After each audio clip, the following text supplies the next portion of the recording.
Ladies and gentlemen, boys and girls, children of all ages, you are listening to a Radulich and Broadcasting premiere podcast. Damn you, Hollywood.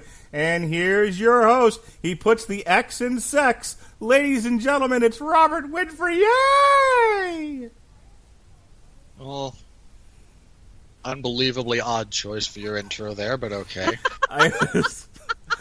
Honestly, these intros are whatever, thought of the moment I'm currently having, and I happened to listen to that song, which we talked about a lot on the Metal Hammer of Doom when we dealt with 80s Kiss with Pat Mullen and Jesse Starcher. So I happened to be listening to Kiss's Let's Put the X in Sex, and I was like, I'm totally introducing Robert Winfree that way tonight. So, yeah, you get whatever stream of consciousness is currently going on with me. Yeah, that's fair enough, I suppose.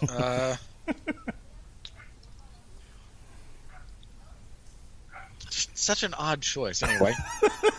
Sorry, your train of thought has derailed my train of thought. But yeah, clearly I've not. Wow, it's weird when I throw you such a curveball that you can't focus back on the show. It was just so out of left field. Like, hey, let's mock the Mormon. Okay. Honestly, I didn't even make that connection. No, it's fine. Robert, there are so many things we could make fun of you for. I know. Why would you go to my religion? Yeah, it's I wasn't. I was just singing a Kiss song. Well, it's just somehow more offensive than you mocking my religion. Oh, God gave rock and roll to you. Now let's get on with the show. Yeah, but Kiss sucks. I want to hear it loud, right between the eyes, baby. Look, I'm never going to be able to tell if you're listing Kiss songs or Whitesnake songs because they're all about sex. So those were 3 Kiss songs in a row. Okay, but you can give me all your lovin' tonight if you want, because that's Whitesnake, baby. Woo! You proud of yourself for that? Here I go again. On his own, because his wife left. Nah. She's been to see Whitesnake with me. She'd never leave me. No, I didn't say left you permanently, but she left you to do that on your own. Yeah, that's true. Wants none of that. No, this is very true. My wife wants none of Whitesnake. And yet, she drags you to see Sister Hazel. You're a good husband. I am a good husband. All right, tonight, setting aside our gimmickry here, we are talking about the live-action Mulan remake, this giant turkey of a film. And I say that not just in terms of quality, but oh boy. You gonna introduce people or what? Yeah, I'm going to. Hang on. Some of you have already introduced yourself. Well, there's somebody who's patiently waiting to be introduced who hasn't mucked up this introduction by yammering over it. Yeah, so you've heard Mark, who's here again, because, of course, going down the only road that I've ever known. Yeah. We have Alexis back with us as usual. I was yammering? No. A little. Don't hurt my feelings. I am not responsible for your response to anything I say. And deciding to join us because, well, having to edit down our podcast about Star Trek just wasn't quite enough Radulich and Broadcasting Network content for him. From the Canadian office, David Wright decided to poke his head in here. David, do we have 6 more weeks of summer? No, like in Canada, it's more like -6 more weeks of summer. Hey, I live in Utah. We're going to get down to freezing in the next couple of days. Could be worse. You could be in Colorado right now, which I'm pretty sure is the epicenter of the apocalypse at this point. What happened there? They're literally forest fires on both sides and freezing snow on the other 2 sides. My dad's in Wyoming at the moment. We've got a pretty hefty wildfire here, about 20 to 30 minutes south of me. I mean, I could live in California where they're in a heat wave that's getting them up to 120. Isn't there also wildfires in California because they did a gender reveal party in the woods and some shit caught fire? Yep. That's not the only fire, but yeah, that is one of the. It's summertime in Southern California. It's the worst managed state in the union. What do you want me to say? Seriously, to all of our listeners who are currently in Colorado, California, and the like, please be careful. All right, our thoughts are with you. So that's the panel that's going to be discussing this movie tonight. I say this turkey because this poor movie was designed to do a very specific thing. Arrive in theaters worldwide and smash for a smash box office success. In fact, Mark, I believe you and I had a bet about the take of this movie. Yeah, I said it was going to cross the billion mark, and I stand by that. That had the world not ended in March, this would have come out on time, and between the Chinese box office, the rest of the world, and the United States, you would have had $1 billion picture on your hands. Unfortunately, the world ended, and this got... and I'll talk about this when I get to my part of the craft review, or maybe the money.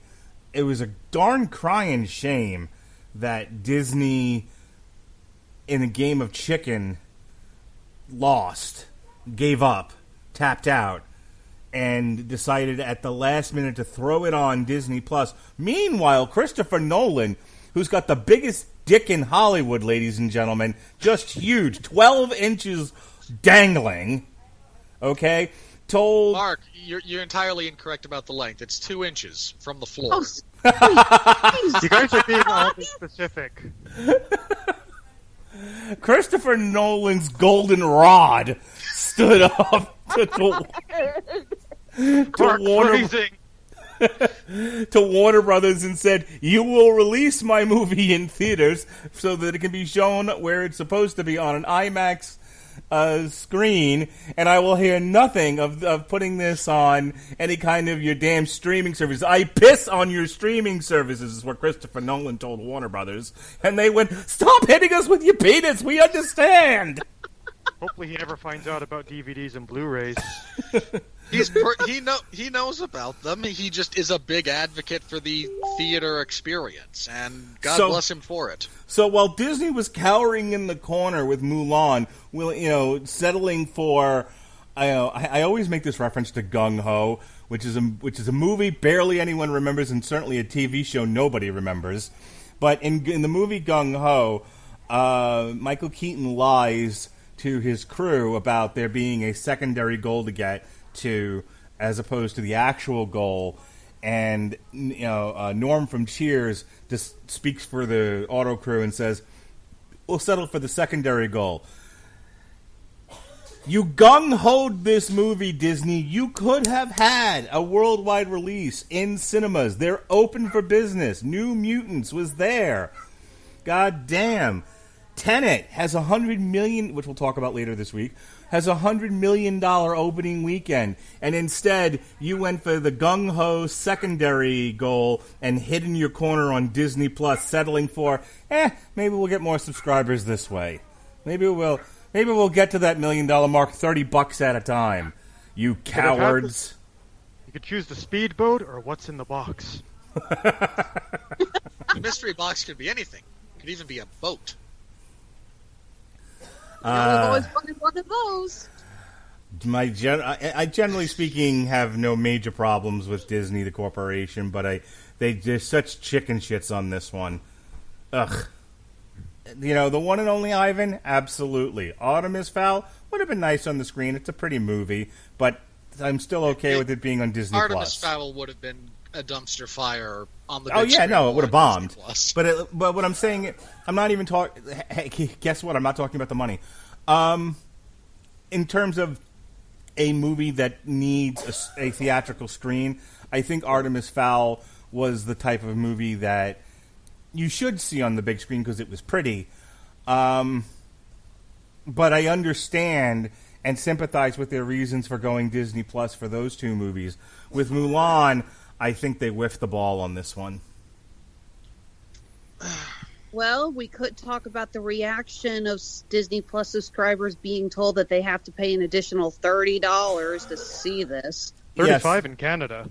Well, if you want to bring that up during the money, that's a perfectly valid discussion. Well, but that's the turkey we're talking about. This movie that was designed for a big budget, big worldwide box office take. and instead now streaming. But for the record, this does mean I win my bet with Mark. No, the conditions of Yes. the bet change, so no. The movie was released, wasn't it?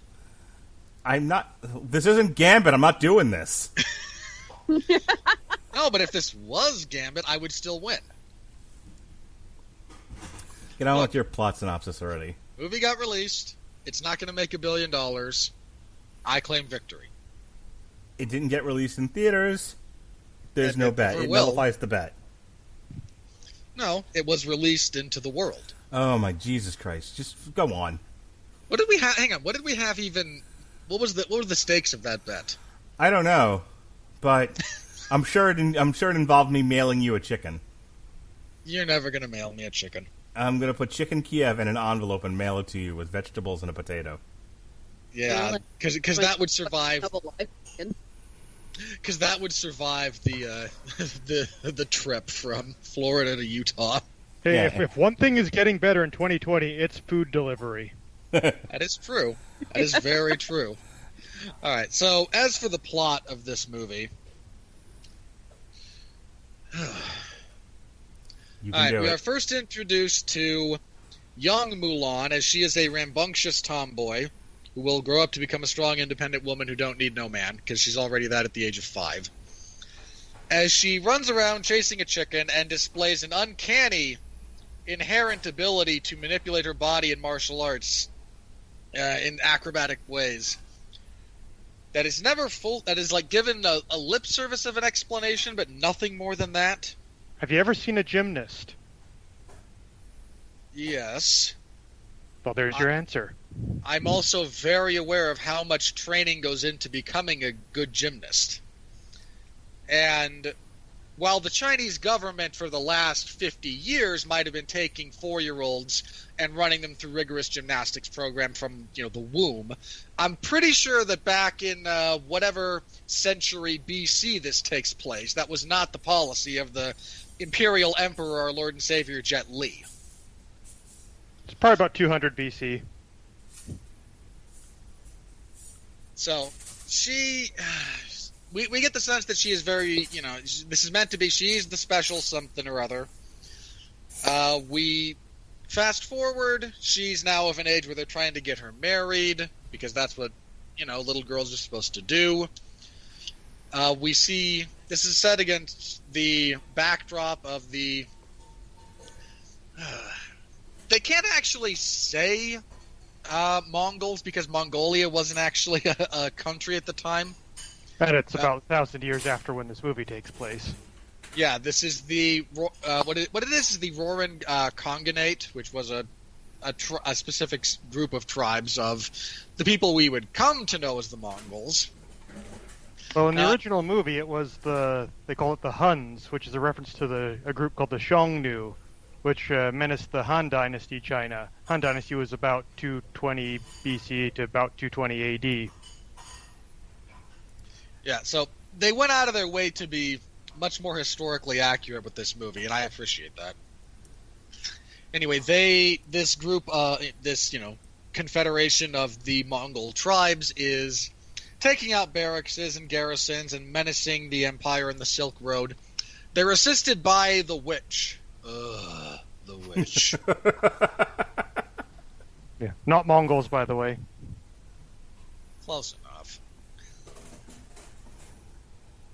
The Mongols in the original were a lot more intimidating than these jackasses. Also Yeah. not Mongols.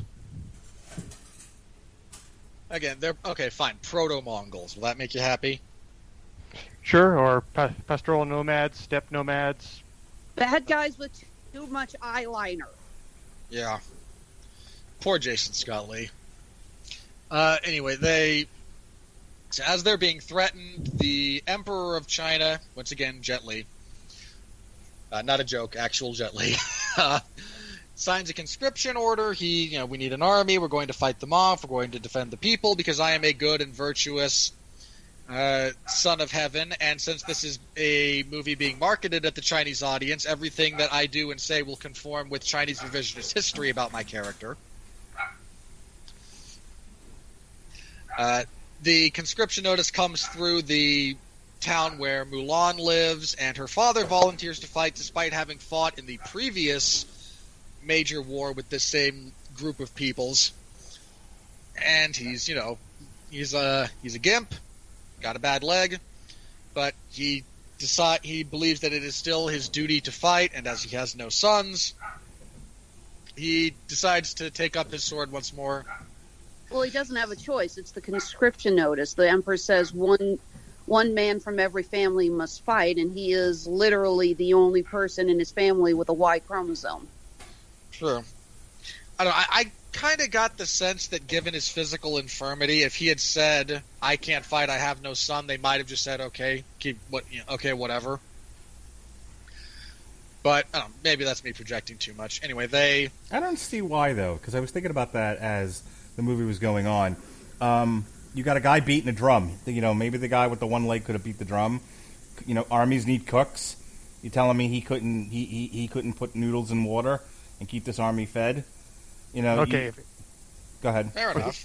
Yes, like if we want to play this game, okay, look, like we know that her family seems to have a decent amount of money. He's got his own set of armor. He's got a nice sword with the warrior's oath written on it. All the top brass in the army seem to know this guy's name. So it's pretty, we can pretty much assume that this is a very well-known, experienced, well-regarded soldier. So chances are, if he enters into the army, he's not going to be in the vanguard. He's going to be like behind the front lines in some administrative or command position. Everyone can plainly see he's got a bummed leg. So, they're not going to stick this guy out on the front lines where he'll be slaughtered. He's going to be more towards the back end of the operation, doing training and support, decision making, writing letters, that sort of thing, like being an army secretary.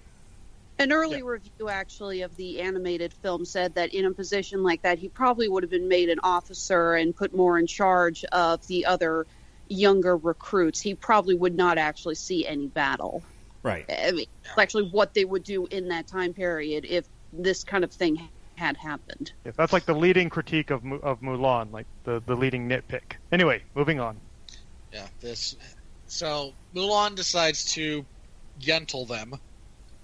As she does, takes up her father's sword and armor, disguises herself as a man, heads off in his place with his conscription notice.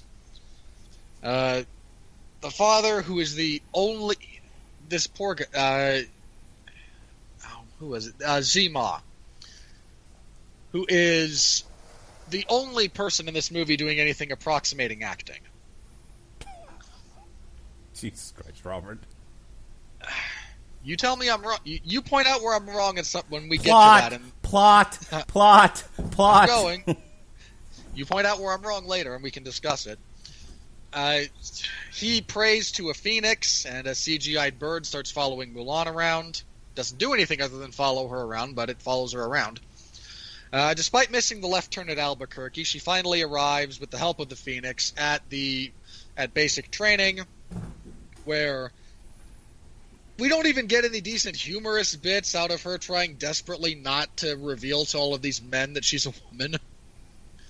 But we get the training montage. She reveals some of her fighting ability during a drill, and this is when Donnie Yen, God bless him for trying, does a little bit of explanation about the power of chi and why that, there's only so many people that can, actually harness it, and I am forever sad that Mulan did not wipe out an army of invaders with a Kamehameha wave. They go through basic training. They wind up confronting our group of proto-Mongol invaders.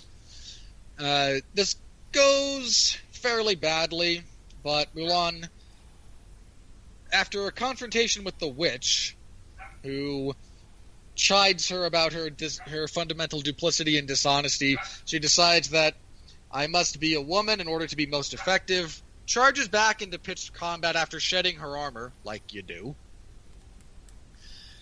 is able to kind of incite an avalanche, saving her troops, but her commanding officer, again, Donnie Yen, no, you have lied to us and everyone about who you are. You are expelled from the army. She decides that she winds up meeting with the witch again, and the witch says, "Yeah, you know that army that you thought you destroyed? Just a distraction. There's a small group of people led by, again, Jason Scott Lee as Bori Khan. They're going to infiltrate the Imperial City, slaughter the Emperor, and, yeah, nothing you can do about it now. Sucks to be you. And by the way, if I hadn't actually told you this, you couldn't have done anything about it, but she's trying to give Mulan the old, what's the female equivalent of bros before hoes? Bitches before stitches? Or sisters before misters, maybe? I don't know. That sounds more better or correct. So she's trying to give her that speech. Come with me. I have, demonstrated the ability. I am a Chi witch. You've just barely started your journey. Come with me. I will show you the ways of the dark side. There's nothing you can do anyway. And she goes, no. I know they rejected you and your life was hard, but they won't reject me, and my honor compels me. She goes back. She expresses this plot to Donnie Yen and the other men, and Donnie Yen's immediate impulse is, you literally lied to me about everything, about who you are and what you've done since the time we met. Not sure I should believe you now. Yeah. All you've done is saved everyone's lives. Whoop-de-doo. I actually do kind of tend to be sympathetic to Donnie Yen's position as far as that goes. I mean, so what? If you had told us before, we would have cast you out of the military, maybe have killed you. What reason did you have to lie? Well, I'm not saying she wasn't incentivized to lie. I'm saying that you can't be shocked when you acknowledge a catastrophic lie when everyone goes, "Oh, you're a liar. I can no longer trust you." Sorry. We're so close. But her fellow conscripts do a great big hashtag I believe Mulan moment. So they all mount up, charge off to the Imperial City. They fight Bori Khan. Khan kills the witch because after the witch decides that Mulan is correct and she should be more hopeful about the Chinese people and their future. Mulan saves the Emperor. Bori Khan winds up killed in one of the dumbest scenes you could possibly imagine. Mulan goes home, makes up with her family, recompense is had. The military commanders show up to acknowledge in front of all of her rural community the importance and success of what Mulan has done, and to reoffer her a position in the Emperor's Imperial Guard. The Phoenix flies up into the sun. I sigh dreadfully because this is a 2-hour-plus movie where very little happens. And we arrive here at this point where now we get to talk about it. All right. So we're going to do things a little differently tonight. Dave, you jumped... You're not normally on the show. You kind of pick and choose the ones you're most interested in, and you became most interested in this one. First, why? Second, what did you think of the craft elements of the movie? Okay, well, why I joined in? Well, first, why did this like touch your passion button more so than say New Mutants? Okay, well, New Mutants was the reason why I didn't do New Mutants. I don't blame you. Yeah, that one's self-explanatory. But this one is, I enjoyed the original Mulan film, so I was kind of interested in the remake. Also, way back in my misspent youth, I got an East Asian Studies degree, so it's always nice to kind of dust that thing off every once in a while. I mean, what else am I going to use it for? Making money. Yeah, as for the craft, it's fine. I thought the acting overall was fine. I don't think there was any standout performances, but there weren't any terrible performances, in my opinion. The special effects were good. The story was okay. It's a good movie, but not a great film. Is my quick review. Okay. Yeah. Is there anything else you wanted to add that I didn't ask you about or didn't cue you up for? Sure.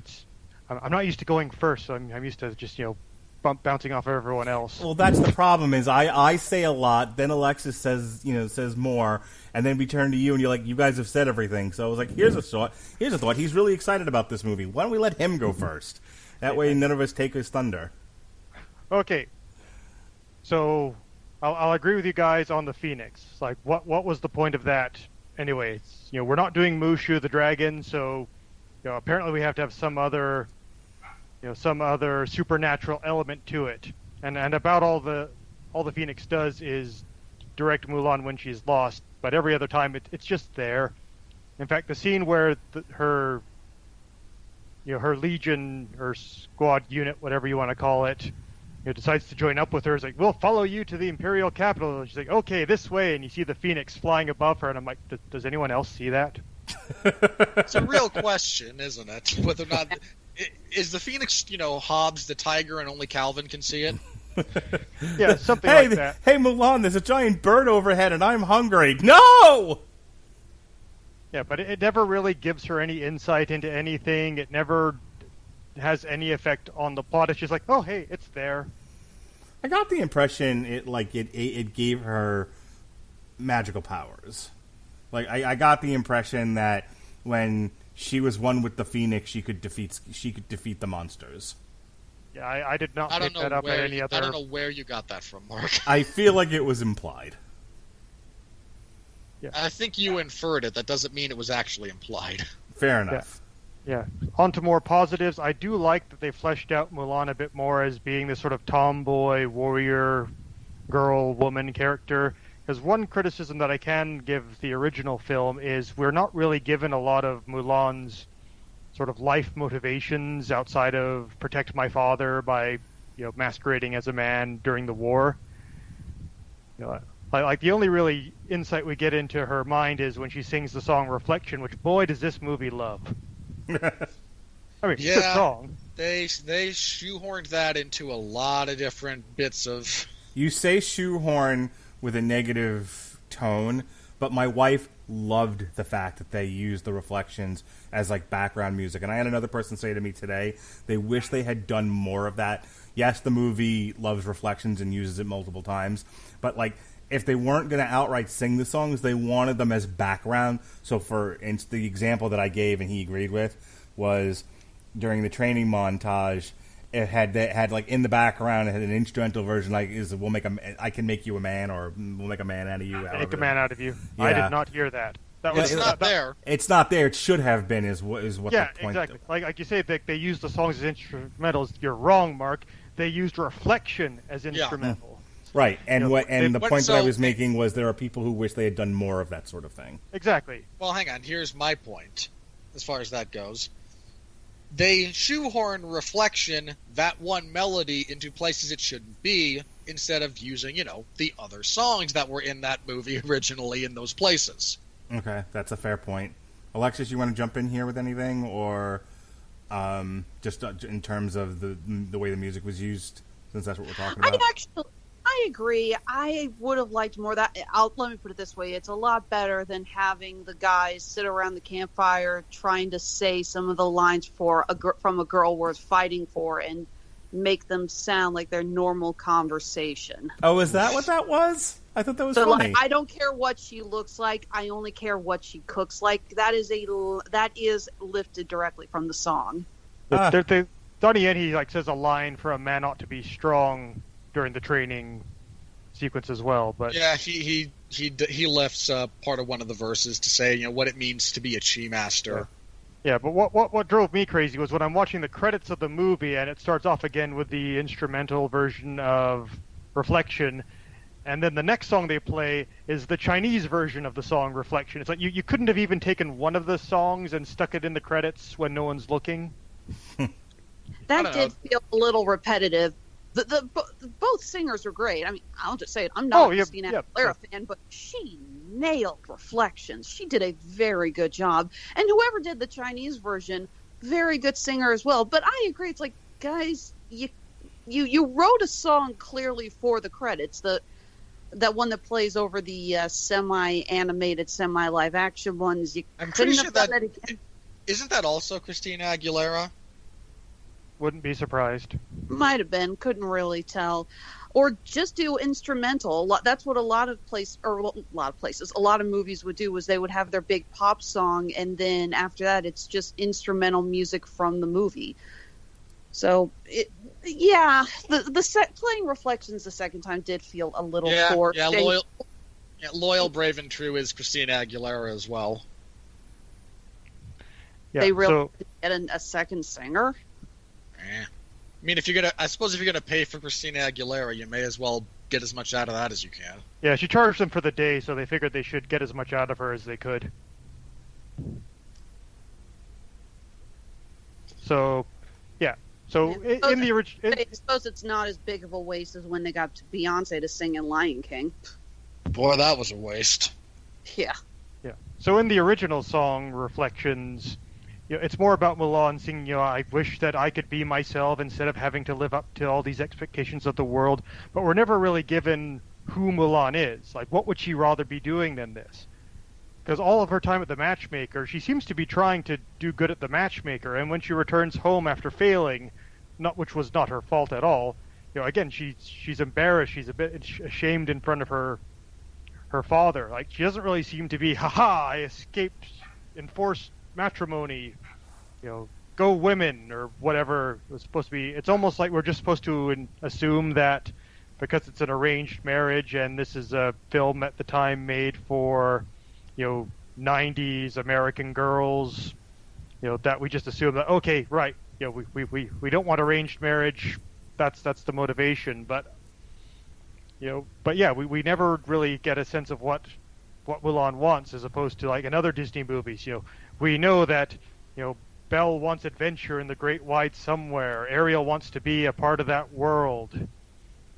You're a Disney princess. You have to want something. You want more.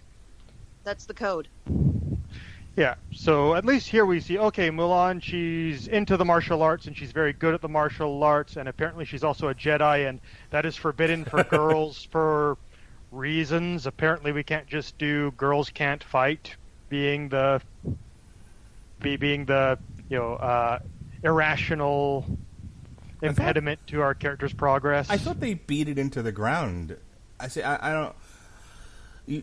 Are you talking about the cartoon, or are you talking about the live action? Because I thought in the live action they pretty much beat into the ground. You're a woman, and your only role in life is to be, is to be married and take care of your husband. The only way to bring honor to your family is to marry a good man. That's your worth in life. And I got the impression from Mulan that the last thing on earth she wanted, like she did not want to dishonor her family, but the last thing on earth she wanted to do was to be defined by marriage. That's kind of it. They don't really establish it that much in the original film. Mm-hmm. Like if they had her be like trying to sabotage the matchmaker, putting up a fuss when she's set to go there, making it clear that no, I don't want this. But all throughout the beginning parts of that movie, she just seems to be accepting, like, yep, this is what I'm supposed to be doing. Mm-hmm. This is my job to my family. She doesn't really express any sort of hesitation or ill wish towards going through that process. We get a little bit later when, after she's outed as a girl by the army, she's talking to Mushu and says something like, maybe I was telling myself I was doing this for my father, but really, I was doing it for me because, I didn't want that life. But okay. Again, it's not really fleshed out her motivations. Like, what she wants in her life. And did you think they did a better job or a worse job in the live-action movie? I think they did a better job in that, she is kind of this tomboy. She likes riding horses and doing kung fu and fighting, and and the pressure on her is like, no, you can't show them that side of yourself. You have to, be quiet, demure, know how to pour tea. You must hide your abilities. Conceal, don't feel. That Wrong sort of movie. thing. Yeah, Well, but same point. Is it really the wrong movie, though? Yeah. And apparently if they do find out that she can do this, she has chi powers, then she'll be branded as a witch! And then kicked out of the country. And it's just, again, why? See, I actually have a serious problem with this whole thing with the chi. It really bothers me. One of the things I always liked about the classic Mulan was that she was not a gifted warrior. She was not a prodigy. When she showed up to train with the rest of the soldiers, she was on the same level as most of them. You know, we see her flailing and having trouble, and it's not just because she's a girl, and it's not because she's in. It's like, no, she just has never actually done this. But through the training, she and the rest of the soldiers all improve, and that's the great part of the whole "I'll Make a Man Out of You" series, is seeing all of these soldiers get better, including Mulan. Here, Mulan she's the chosen one. She already has this incredible power, and she's been told to hide it. And I'm just sitting there going, so how are we supposed... Mulan has always been a Disney character that girls can identify with, as someone's like, if you work hard and train, you can be just as good as anyone else. And that's one of the things I loved about it. This one is this version of Mulan is, nope, she's always had special powers. But she wait, what's your name again? It's Mulan Skywalker. Okay, so if we could just shy away from the snarky comments for just a moment. Your argument, Alexis, is it's a stronger character and a better movie if she starts with no ability and she gains it, and she becomes this warrior who saves the day. I would argue that it's an equally strong movie and an equally strong character who's told, you have a great power within you, you have great ability, you can't show it to anyone, you can't use it in any way. Because you're a girl, it's not valuable. But if you were a guy, it would be great. And she overcomes all of that, and she's able to show her strength and her power. See, I think they're equal when you tell them, when you say it that way. And that's what I got out of the movie was, it's almost like they're dumping layers of clothing on her, and you cover up, and finally at the end she just sort of bursts out of all of these different layers, and she's like, no, this is me, this is who I am, and I have value, I have power, and it saves the day. I did not get the impression that was a weaker way of telling this story than I started with nothing and I got it as time went along. I think they're both equal, and I think they're both equal that way. I mean, this is an old story, mm-hmm. So it's had many retellings, many versions. In fact, it's funny, at the beginning of the movie, the father does a narration. This is the story of my Mulan. It's like, so are there other fathers who have Mulans? Sure, because much like Spartacus, everyone is Mulan. Yeah, but yeah, and by the way, that I'm not the only one who thinks that narration was added in at the last minute. We've been seeing that a lot with movies, where it's clear that they've been adding in narration at the last minute because it feels like someone in the test audience got lost if it wasn't explained to them. I mean, like the whole scene where Mulan thinks she faces the witch, and then she decides, like you said, Mark, she decides that she can't keep lying, and she pulls off her disguise and lets her hair down, essentially. I remember watching it going, it's like, did this really need to be explained to us? I think we got it. It removes all of her armor except the thigh protection, because that's so important in battle. Your thighs, that's just got like muscle and bone. Well, that's really important. Well, your chest, that's got like your heart, lungs, yeah, stomach. But I mean, if you're riding a horse for a long time, you will chafe your legs. Listen to me. Patton Oswalt talked about doing touch-up on films, and he would do a lot of touch-up on animated films. And what touch-up is you're given a working script, but but you and a bunch of other writers add lines, move things around to make it punchier and work better. And he I remember that bit. It's like, I didn't know that we could dub in lines to make a shitty movie actually funny. Right. I won't do the whole bit, but please don't. I'm not going to get into I'll be here all day if I start doing Patton Oswalt bits, and then I'll get to his bit on Carvel ice cream, and I won't be able to breathe and pass out. So, in any case, get to the bugged car, and then you're going to lose me. But the thing about Punch Up that he talked about and the relevance to the discussion is he was given a lot of animated work, and they were like, no, we don't want you to change anything. We've already done the work on this. It was millions of dollars. You're not changing shit. What we want you to do is add in ADR lines that someone can say off screen that will make this funnier or improve the boring, the boring visuals on screen. And thus he does a bit about that. My point with bringing that up is I'm guessing those are ADR, those are punch-up notes that they got from either executives or just whatever, and said, hey, we don't want to go too long without some sort of dialogue, some sort of audio, because people will get bored if they're just looking at visuals, is my guess. And so they add in this narration. I think, the point that you made, Alexis, about, people, they just assume people are idiots. And they're like, no. We can't just show them a fucking vista and, and let the action speak for itself. Explain it to them. There's kids in the audience, for Christ's sake. Well, given how mediocre the action is in this movie, I don't blame them for that if they watched it. Dave, what else you got before we move on? Because if not, I'm going to let Alexis get her 2 cents in. Yeah, just one final thought on the Mulan already knowing how to fight is in many of those original versions, Mulan is that character. She already knows how to fight before she gets to the military. It's as a child she liked to learn kung fu. But what I find interesting as well culturally is if you watch kung fu movies, there's actually a lot of strong women characters that do kung fu in those movies, and no one seems to really go against that. So it seems a bit odd that they would add that into this one, but hey, I guess we needed to get a message in there somewhere other than just using, women aren't supposed to join the army.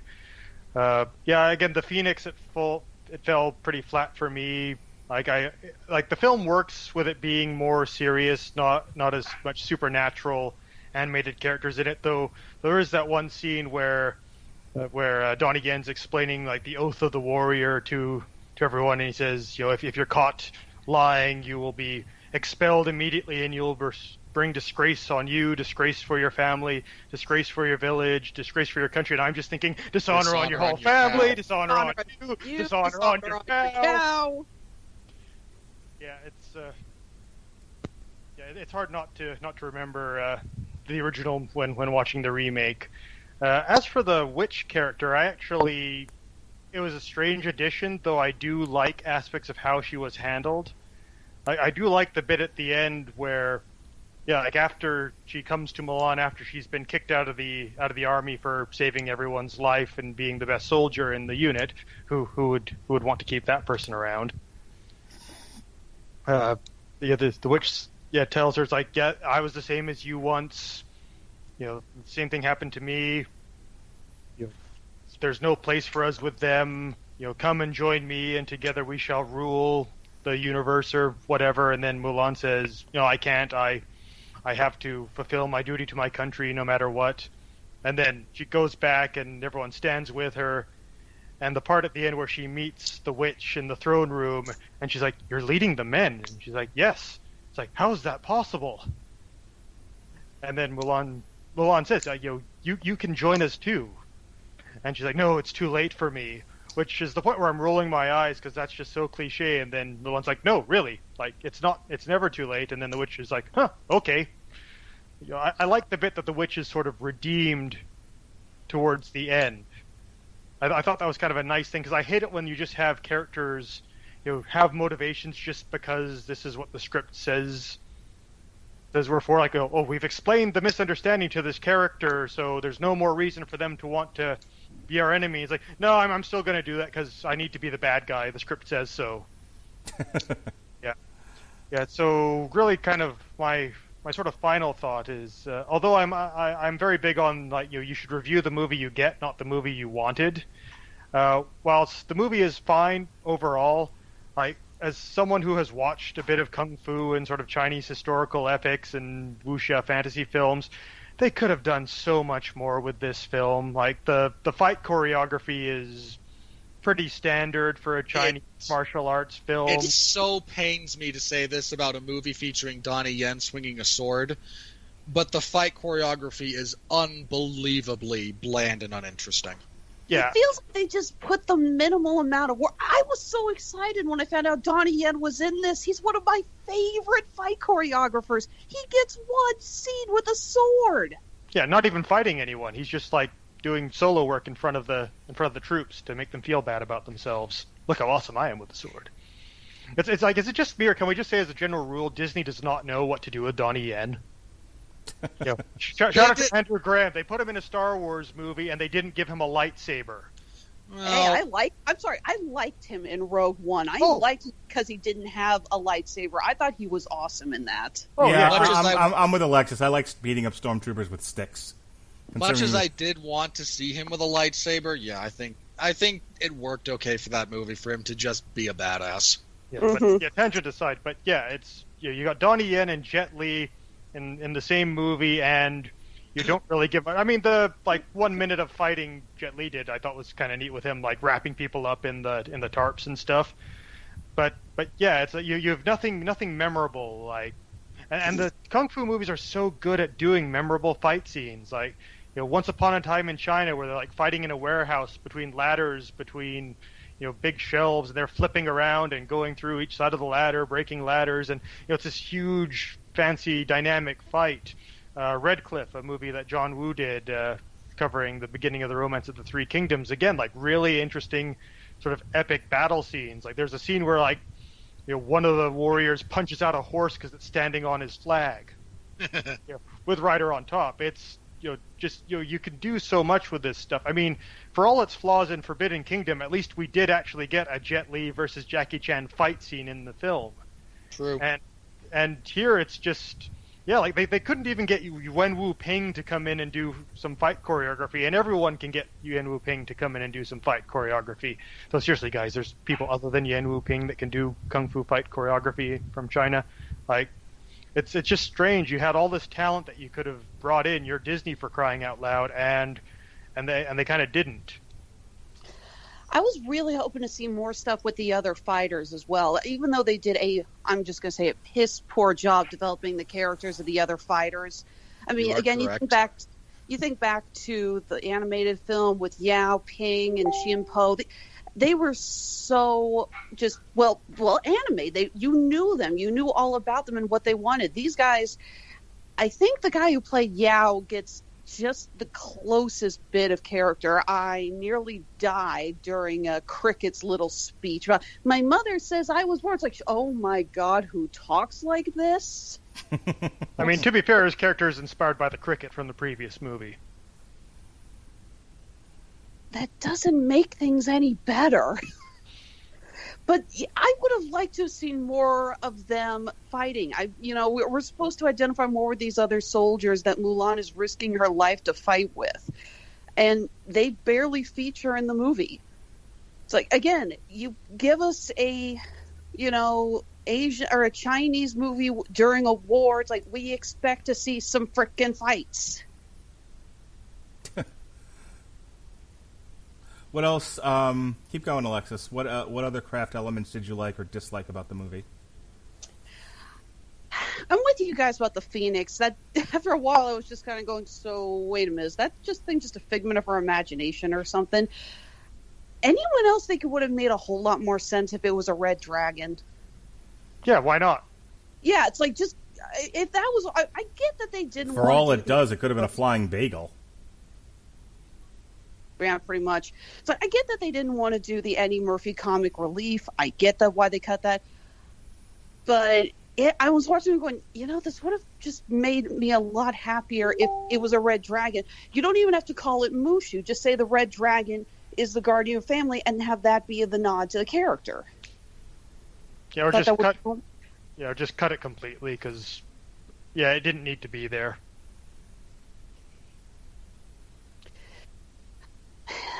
For me, I've used this metaphor before, but I stand by it. This movie to me felt like sugar-free cookies. You get so many, they got a lot of what the core elements were, but what really made the animated film stand out and enjoyable, whether that you call that the comic relief, the development of the characters, the music, the style, I don't know what does it for you, but it's all missing here. this movie, it's not a terribly made movie. I walked away. I'm not going to compare it to something like the live-action Lion King, which I think we can all agree needs to just disappear and never be spoken of again. But it just didn't do anything for me. It was very forgettable. I'm probably not going to remember a single damn thing about this movie, except for one. I posted this on the chat window before, but I do want to include it here. I am dubbing a new metaphor for film called kicking the arrow. When a movie decides to do a scene and they do it in such a bizarre, over-the-top way, it's not funny, it's not empowering, it's not grandiose. It just leaves the entire audience scratching their head going, what the hell just happened and why did they do that? I liked your kick in the arrow. I know. Of course you did. Look, I'm not the hardcore fight choreography guy that Andrew Graham and Robert Winfree are. I don't care. I mean, if it's good, I'll acknowledge that it's good. If it's bad, I'll acknowledge that it's bad. And I'll acknowledge this is bland, but film being a visual medium, put it on a t-shirt, Mindy. The stuff she does when she finally cuts loose and she's able to be, the Jedi that she is, and she's kicking arrows and doing shit like that, I was like, yeah, that's fun. I was amused by it. It's standard kung fu movie stuff, like, really, when she kicked the arrow, I'm like, what, that's it? That's the big finishing move? Please, come on. But that's the thing, this was meant for a general audience, a general worldwide audience. This is such a half-pregnant movie in that respect. I get the feeling, if Disney does something really, really well, and that is make movies that check all the boxes, which are going to be lacking in a lot of areas for serious film critics, and serious audience members. But for the majority of people going to see the film, no one's going to care. The boxes. I just wish. Yeah, sorry. I just wish that they had taken whoever was doing the action scenes for this film, showed them a bunch of, top tier kung fu movies, and said, "Okay, now top this." You know what, though, Dave? They're not making a kung fu movie. They're making a general audience. Evidence to the contrary. They're making a general audience princess remake. They're making movies for my wife and my kids and our friends who wanted this to be a musical, and so they missed the check. They missed one of the check boxes. But for the most part, the girl who the girl who loves Broadway musicals, who wanted this to be a musical, doesn't give a shit about the fight choreography. Yeah, but other people do, and maybe she will. But not enough. But again, not enough of them to where, that's not what's going to wow a general audience. You should have told Peter Jackson that when he did Helm's Deep. They're going to get wowed by other things. Or Disney really dropped the ball on Endgame. Yeah, Who wants to see all the Avengers fight Thanos? Mark, I get what you're saying. First of all, hang on. The general audience for Endgame is a little bit different than the general audience for Mulan. They're not the same audiences. Go ahead, Alexis. I get what you're saying, but there's a problem with that as well, that they check all the boxes and they're trying to play it so safe that I really think they are missing a chance to aim at any one particular audience. People who were fans of the comedy of the first Mulan, we're not going to get that. People who were fans of the music, not going to get that. People who want to see more of an action movie out of it, not going to get that. So by playing it so safe, who are they really aiming this movie at, and who do they think they're going to please? The Chinese. Allow me. Oh, yeah, that's going to work. Allow me to sort of rephrase what I was getting at. It's not just about the this versus kung fu movies. It's more. Disney seems to be going more on this bent of being a bit more authentic to the sort of host cultures that it's taking inspiration from, for lack of a better phrase. When they did The Lion King, they recast it with mostly black actors, which, fine, make it more authentically African as much as Disney can. In Moana, they tried to incorporate as much Polynesian culture and people into it. So, now you're doing a movie set in China. Well, let's make this thing as Chinese as heck. Let's take all this. But I think they're trying to do that without being stereotypical and doing I don't think Disney wants to be accused of being doing cultural appropriation.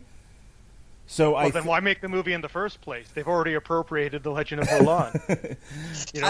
We are way past cultural appropriation. Well, no, what I mean by that is they make this too much of a kung fu movie. The criticism's going to be you're doing stereotypes, and that's not nice, and that's prejudice. I think, look, there's a lot of anxiety and fear, and I think within Disney in their corporate culture.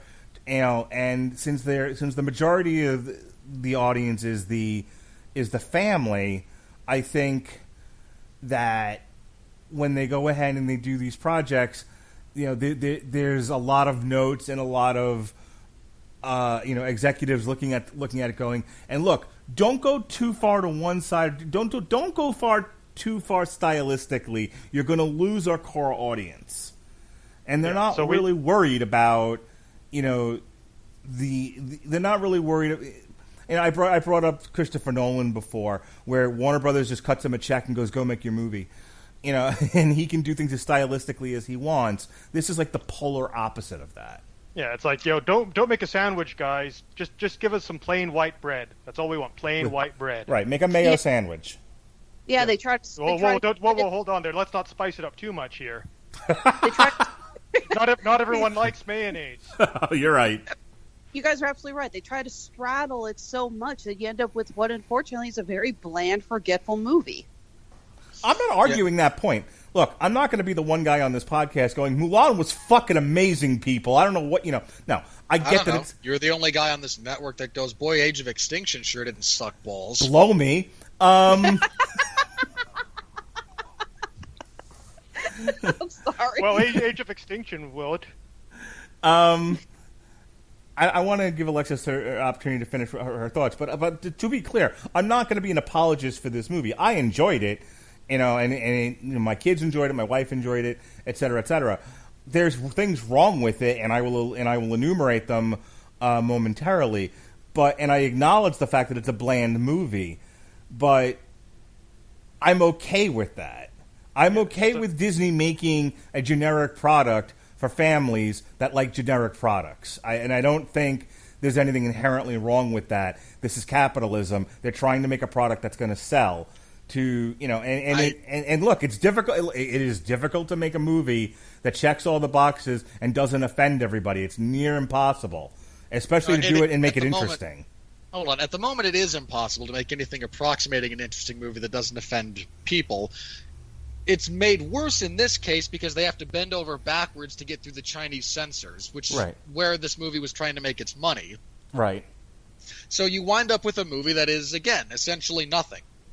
It's not interesting. It's not musical. It's not historically accurate. It's not action-filled. But it is crowd-pleasing. Is it, though? I we're would going to say get to so. that. Well, we're going to. I'm sorry. Yeah. Okay, look. Hang on. You said your wife and your kids enjoyed it. Fair play. You mostly enjoyed it, so that's 4 people. I hated it. Alexis didn't really enjoy it. David didn't really enjoy it. Actually, for the record, I did enjoy it. This is just my criticism of how you could have made this better. I enjoyed it. I didn't love it. It's not like, wow, this is amazing. It was just like, I had a good time. That was enjoyable. Would you ever watch it again? It's a plain bagel. Yes, but I wouldn't rush out to watch it again. David, when the Blu-ray is released, I wouldn't rush out first day, buy it at full price. If I saw it in the bargain bin, it's like, oh yeah, Mulan, that's a fun watch. David, would you agree that it's kind of akin to eating a plain bagel, where if you're hungry, it's fine. There's something interesting about it, and certainly it probably needs to be dressed up with something. But other than that, it's a perfectly tasty plain bagel. Yeah, it's a perfectly tasty plain bagel, but in all honesty, I'd much rather just watch Redcliffe again. Well, okay. There's a lot of things you could say I'd rather be doing, hang on. Or you could watch the original animated version of this. Yep. Just throwing it out there. All right, Alexis, what other craft elements did you want to weigh in on? Well, first of all, I'm just going to say I want to go rewatch the animated version. I'm probably going to watch that tonight while I'm getting ready for bed. The only other thing I could really think of, because I don't know why this stuck with me, but it did. Tell me I'm not the only one who thought the whole scene with the matchmaker was so stupid. Yeah, it was a little. It was a little too pitchy. You know, I got the point of the scene, but the way of getting there is people have to be. It's one of those scenes where the characters have to be so unreasonable as to no longer be human. Oh, there's a spider on the table. No, you will not address this. Well, Jesus Christ, had Mulan just said there's a spider underneath the teapot. Do you want me to let the spider out? My sister's deathly afraid of him. What do we want to do here, people? Something along those lines? I died laughing at the sister trying to scream at the spider. I don't know who the actress is playing the sister, but whoever directed that scene needs to be slapped, because I don't know if that actress just needs to go back and take some more lessons or what the case was, but that was so poorly shot when she screams and knocks over the table. Yes. Yeah. All right. I just want to... Here's my kind of good, bad, and ugly, so we can, move forward with this, and then Robert can have his last word, and we can move on to the money. The good, I, kind of expected. I did, knowing that it wasn't going to be a musical, I expected it to be, a battle movie, and you were thoroughly disappointed then. I mean, I wish the army scenes fighting the proto-Mongols. I like that one. That's what I'm sticking with. I don't care if it's wrong. No, it's correct. I wish the scenes of the army fighting the proto-Mongols, I wish there'd been more of that. But what I got, instead of getting a steak, I got an hors d'oeuvre, and, I got a pot sticker. It was fine. I think going into it, unless it was markedly bad, I kind of accepted the mayonnaise sandwich I was going to get. So, I enjoyed the performances such as they were. I thought that... Really? I thought Look, before you get all huffy, I thought the performances were adequate. I didn't think anyone was doing a stellar performance, don't get me wrong. But I think everyone hit their pitches, and you got a nice kind of, maudlin Catholic chorus. Just kind of... The story... Yeah, the story was fine. It's just they could have done so much more with the setting and there's tons of potential left on the table, but you know what? I'm beyond that. Who gives a shit? Let's move on. What I got here was adequate performances. The movie is gorgeous. Let me say that, and let me put that right in the good category. For the majority of it, yeah. This movie, I'm depressed that it didn't get a worldwide theatrical release, because this is a movie that needed to be on the big screen for just the cinematography. It is a gorgeous movie to look at for the most part, and it was the one thing my wife and I really agreed upon with the movie was that we genuinely missed out on a visual theatrical experience by not seeing this in the theater, because it's such a pretty movie to look at. I said the performances were adequate.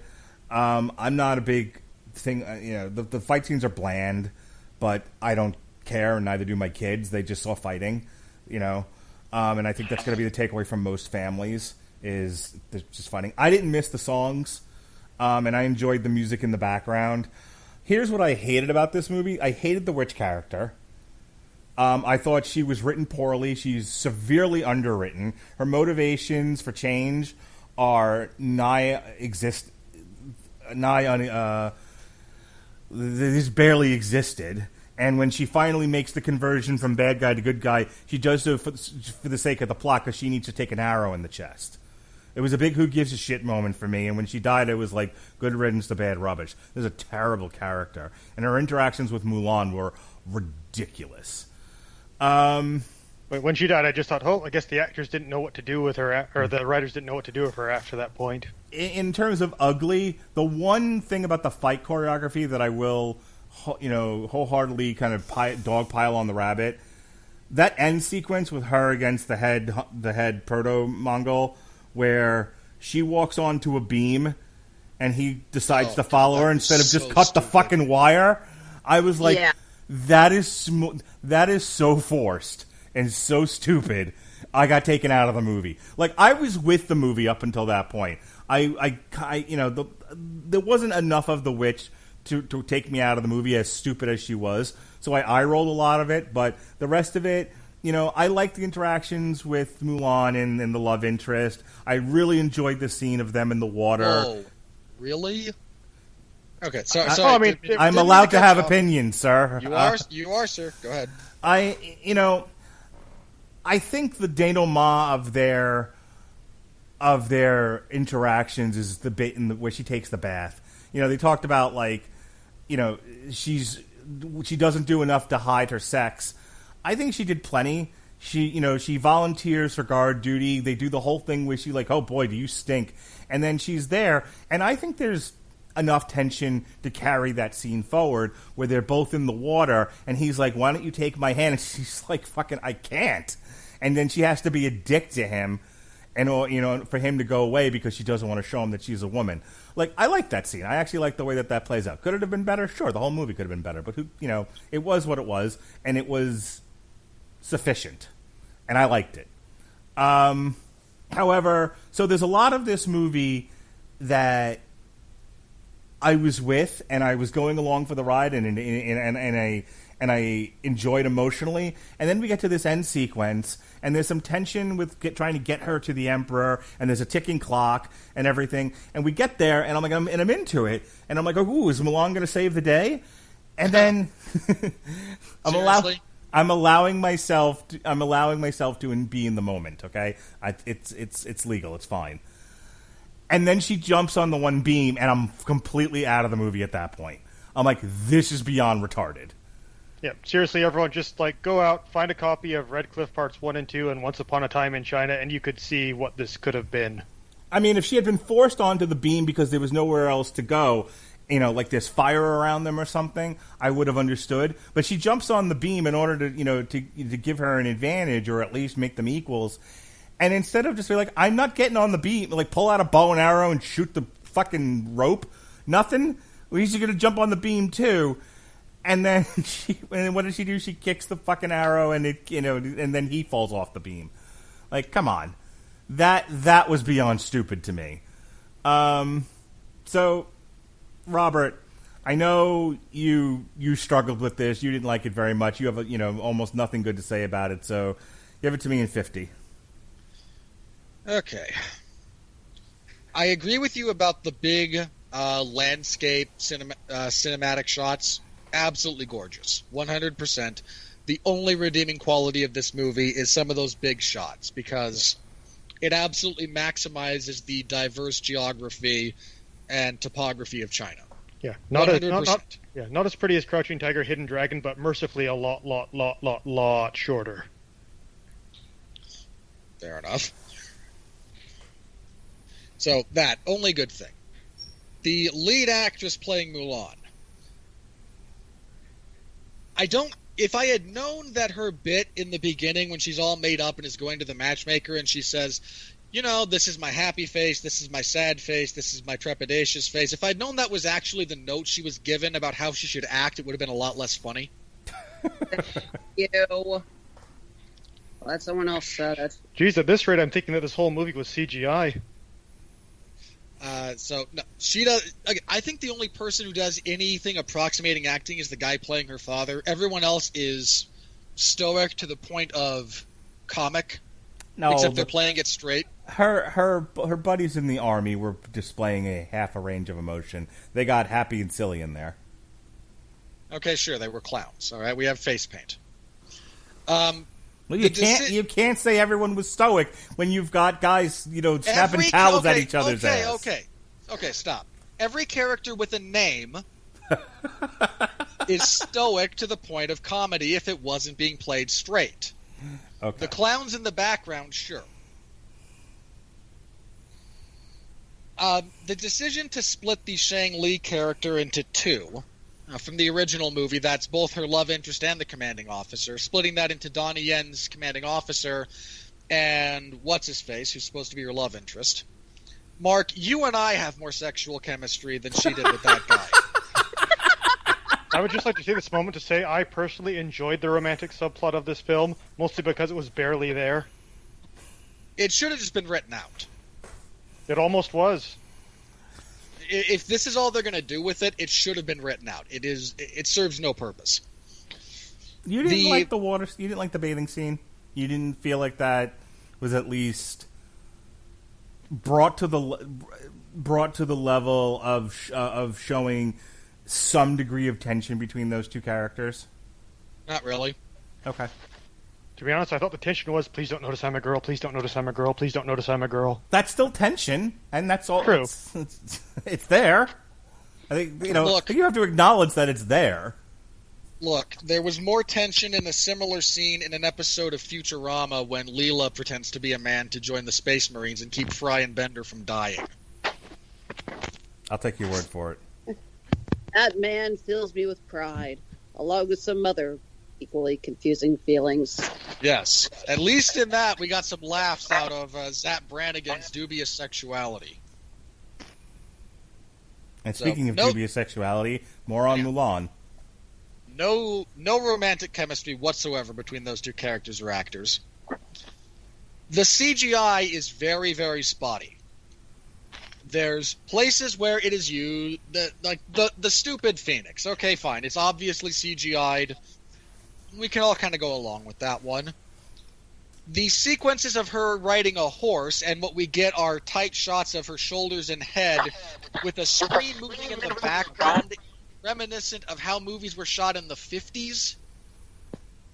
I mean, she's on a horse and there's no motion of her upper body. Sorry, that's unbelievably bad film craft.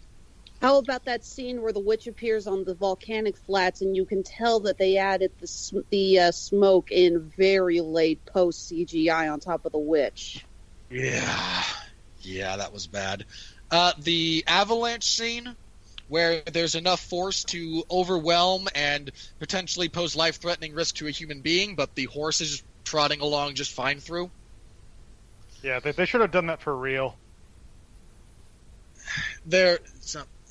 Again, spotty CGI, mostly on the bad side. The dialogue in this is bad. Half of it is, again, lifted song lyrics that they try to make sound like people actually talking, which doesn't work. There's entirely there's so many concessions to get this thing approved for the Chinese market that it becomes an unbelievably bland, forgettable, nothing movie. Again, I mentioned the fight choreography, not good. In fact, there's a handful of scenes where they do that. I don't know who started or popularized this ridiculous camera trick of this character is flipping. I'm going to rotate the camera 360 degrees on the Z-axis. I know it takes place in those god-awful Kingsman movies because they throw it in the trailer. I've never seen any of those movies. You will. Were it up to me, I would not see any of them. It worked really well in the movie Upgrade. Haven't seen it. It's on Amazon Prime. You should check it out. You'd like it.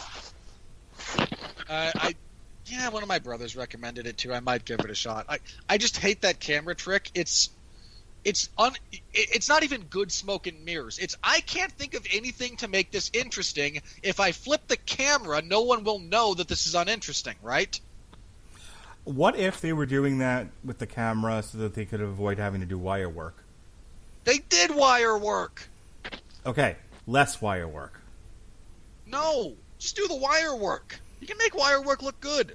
I don't know. They only, they had X amount of a budget. Maybe it costs more to do it that way. They had X.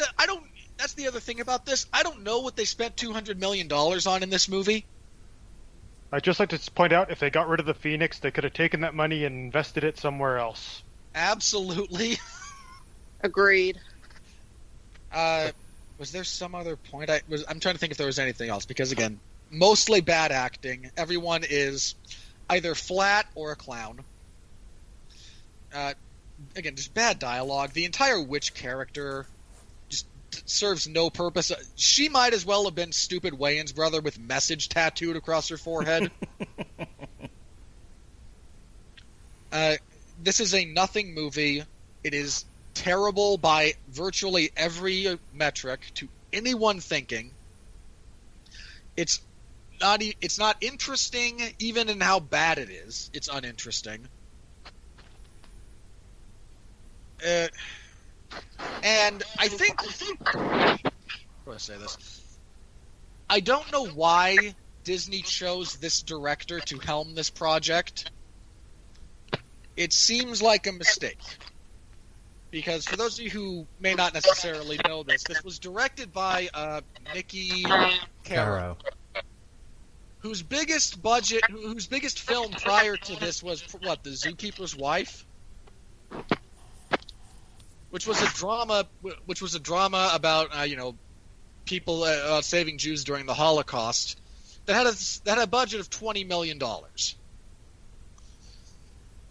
I don't cost about as much as The Phoenix.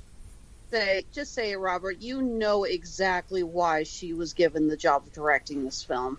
Okay, and considering meritocracy, I don't know why she was chosen. Considering she's a woman, and now for some reason we are unfairly prioritizing stuff like this. I mean, I'm sorry, if you're only hired for optics because we want a woman directing our Disney princess movie, I'd be insulted. And look, there's nothing in her filmography that gave any indication she was prepared to handle a film this big with this kind of budget. I don't know. In defense of that, there's a trend in Hollywood of giving somebody who's, who did a little indie film here, a little film there, a little $20 million thing, and it's a hit, and then the next thing they get is a Marvel movie. Or the next thing they get is a big Disney project. Or the next thing they get is a big Warner Brothers project. And you'd think the fact that they're batting less than 300 with that trend would let them rethink it. But you're arguing against air at this point. That's the trend in Hollywood right now, is to give people who succeed on a small level an opportunity to jump a big hurdle. And you're right. There's the gamble that it's not going to work out very well. On the other hand, it might. You might have a situation where somebody, and I can't think of a good example right now, but somebody who made the jump from small picture to large, billion-dollar property actually succeeds, and now you've got a hit director on your hands. The Russo brothers. Okay. I'm not saying it never happens. I'm saying if I'm going to invest $200 million into this, maybe someone with a track record that goes beyond indie films like Whale Rider and The Zookeeper's Wife. Yeah, like a bit more genre-focused indie films to kind of show they can work with these with the bigger production, with the more effects and action scenes. The other side, and I think you need to be a little less hard on the beaver here, no pun intended, is that thank you. Is that a lot of times studios will hire directors who are making that leap because they're more easier to control, and when you sign on for a big picture like this, they're going to be laden with notes. They don't want somebody going crazy. The boat, and you don't have any creative vision. The fucking guy who directed X-Men 3. Which X-Men? Brett 3? Ratner. Yeah, a lot of studios, believe it or not, want a Brett Ratner. They don't want somebody who's going to rock the boat. They want somebody who's going to take their notes into account. That's going to give. How'd that work out after we found out what kind of a piece of shit Brett Ratner is as a human being?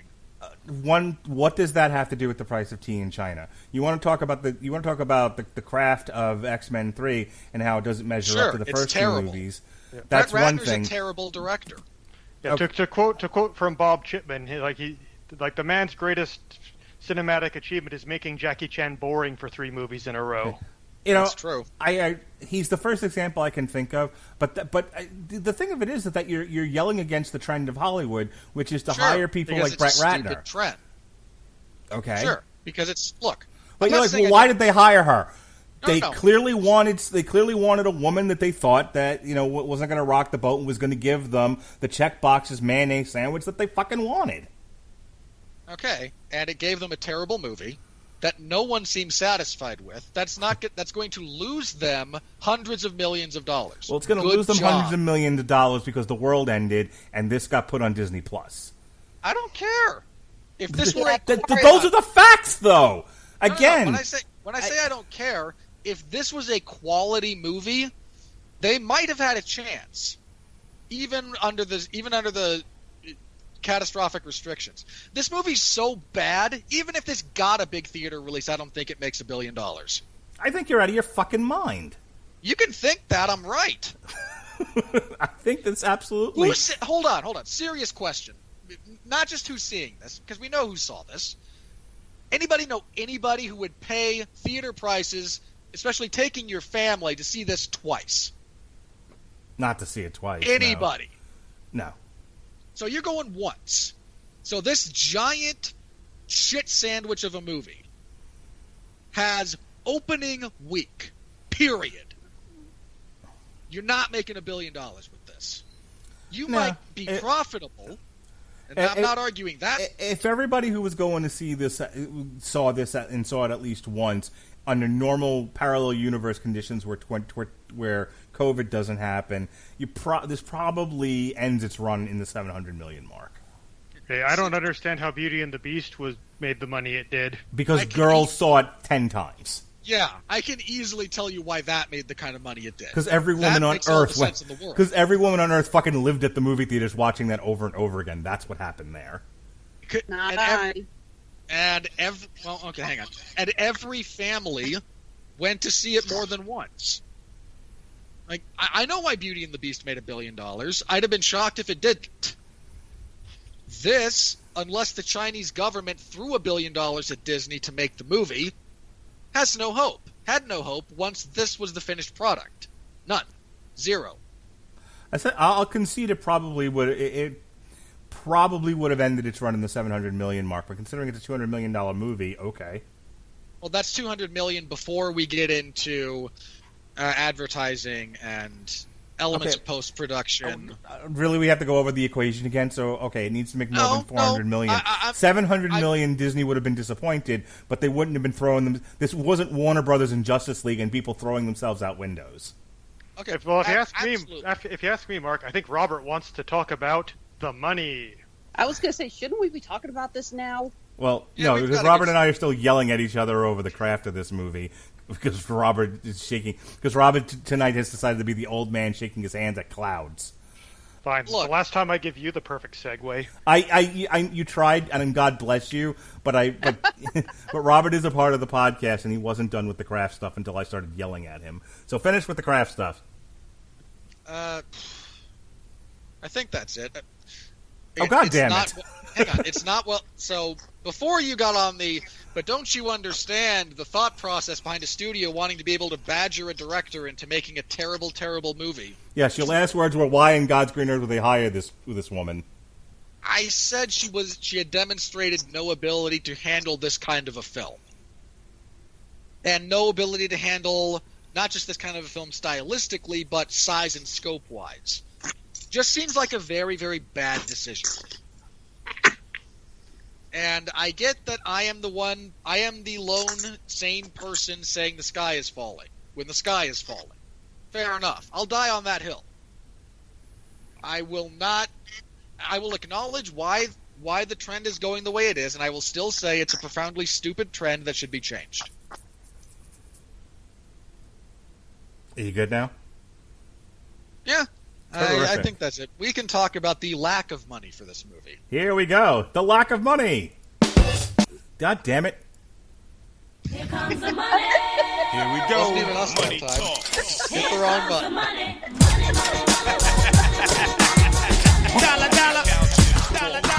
I don't know what's a worse mistake. No, I do know. When I hit the pause podcast button instead of pause the sound button, or when I hit the wrong button. And it's clearly the latter, not the former, considering. But still, the former bothers me more than the latter. All right. Now we got that bit out of the way. Pretty sure you had latter and former reversed for that point. So's your mom. On a budget of $200 million, according to Wiki, this thing has so far allegedly made $6 million. This did get a worldwide, a Hollywood release, rather, March 9th, 2020. But then shortly, like literally that week, the world ended. So that's all it did. And then they opted to put this thing on Disney Plus for the extra price of $30 per purchase. Alexis, you wanted to talk about the decision to put this on Disney Plus. Is that correct? The decision to charge $30 for this on Disney Plus, which rubbed a lot of people the wrong way, me included.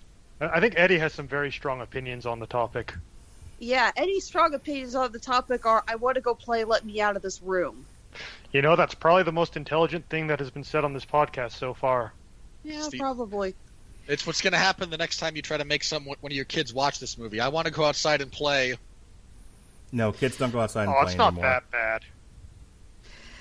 Yeah. No, I apologize for the barking. I am currently recording this in Knoxville, Tennessee, in my in-laws' house. We were visiting them for Labor Day weekend, and I just kind of dropped it on them. Oh, yeah, by the way, I have a podcast to record, so I just sort of sequestered myself in the bedroom upstairs. And, of course, Eddie insists. We did bring Eddie with us, and he insisted on being up here. And now it's like, no, now I want to go. I'm like, no, Eddie, podcast's not over yet. Be patient. So, this pissed off a lot of people, so you say. Yeah, there has been a mass, well, not protest, but I would say there has been a lot of people that are demanding that people protest buying Mulan. Among other reasons, we didn't get a chance to go into it, but there is an issue going on in China with the Hong Kong police. There's a police brutality problem going on right now. It's not that uncommon to what we got going on in the States, and the lead actress has come out in support of the police. But more to the point, there is an outcry from fans who are terrified that if this does well, Disney is essentially going to get the big dollar signs in their eyes again and say, hey, now instead of just dropping all of our, big name features to Disney Plus automatically, we could do this premiere thing, and now they're going to have to pay us extra. People are really terrified this is going to be the start of a new trend for Disney Plus and maybe by extension other streaming services. Yeah, we had this conversation when Trolls World Tour came out, that studios were going to abandon the theaters, and the theaters. Since then, there have been a couple of different stories about theaters and providers getting into arguments, and then one swearing off the other, and then they're making up, and weeks later. Initially, when Jesse and I reviewed Bloodshot and we talked about this, I was more keen on the idea of this being the model going forward. Now that I've kind of seen what's happening, I don't think there's as much of an appetite to watch to pay $20 to $30 for new release movies. I think the trend has been people, this one being maybe one of the rare exceptions. I think for the most part, people are just willing to wait for these things to show up on the streaming services they already pay for. Like if you wait 4 more months, this will be on Disney Plus to begin with. I would have advocated us pushing back our film review until that point. Nope. But I think in general, the studios themselves, the providers, these movies are not cheap. They make they budget these things out at like $200 million, expecting a 2, 3, 4, 5 times return on investment, and they're not going to get that through the streaming services, even with the $30 price. So they've still got some pretty big IP under the belt. They've got the Disney princesses. They've got Star Wars, Marvel. I'm just talking Disney here. Pixar. And all of those can command a $1 billion return, give or take, depending on the content. So I don't think Disney is so keen to give that up. What do you think, Robert? No, I mean, when I heard your review of Bloodshot, I was exceptionally grateful not to be reviewing Bloodshot personally. See, sometimes it does go your way. B, first of all, no. This almost never goes my way. I said sometimes. I wouldn't even get... Oh my god! I thought you were wrong just because you weren't going to get the big multiplier that you would on from a theater. You don't get repeat viewings. There's people, I'm fairly sure of this, who saved money by buying this once for $30 for their family instead of going to the theater once, possibly more than that, depending on local theater, how many kids, would be going with them, etc. That was part of the argument I made with Jesse was when I take my family to the movies, it's not a $30 trip. It's exponentially more because there's always popcorn and soda going on. We usually go out either before or after, so it's just like a total night out anyway. To go to the movies, this is not inexpensive, and it's certainly not $30. Watching it $30 in my bedroom with my kids and my wife saved me $1. I'm sure there are people who saved money on this. I'm equally sure that every theater looks at that and goes, "Oh crap! We spent $200 million on this." So how many singular purchases of $30 do we need to make up to actually get to profitability here? I don't want to do the math on this, but if you want to get to 500 million, make it easy. So how many times does someone have to spend $30 for you to get to 500 million? Right. A lot. And that's assuming that, word of mouth doesn't kill you, which in this case it is. Part of my argument at the time was I didn't think there was going to be as much of an appetite for the average person to actually want to go to a theater. Then the world ended, and what I realized is people have more of an appetite for going out than I thought. We're not quite living in Mad Max times where people are like, fuck going out. There's certainly a strain of that, but I think the vast majority of people want to go out and go to the movies. They just don't go out as much as like you or I do. I think a lot of people have realized how much they miss going out and going to the movies, and realize how much they took that for granted. Agreed. That too.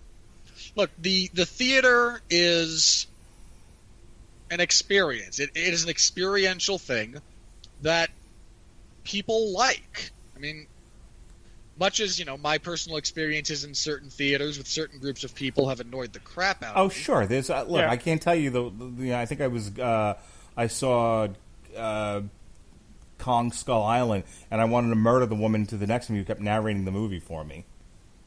Yeah, I maintain the worst experience I ever had in a theater was the opening night for Avengers. My favorite worst experience ever was when I went to go see the Battle of the Five Armies, and the girl behind me kept crying every time one of the dwarves died. My worst experience was when I went to see Green Lantern, and not just because that movie was horrible. They could have just stopped there. No, this group kept talking behind us, and I finally just turned around like, would you be quiet? And for some reason, everyone in this group was white, but the girl behind me chucked some popcorn on me and said, "Racist bitch," and I'm like, what? Why do you hate white people, Alexis?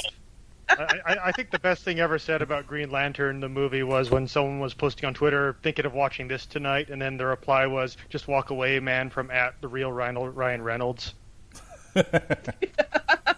So doesn't look. The only good thing that I agree that's a pretty good one.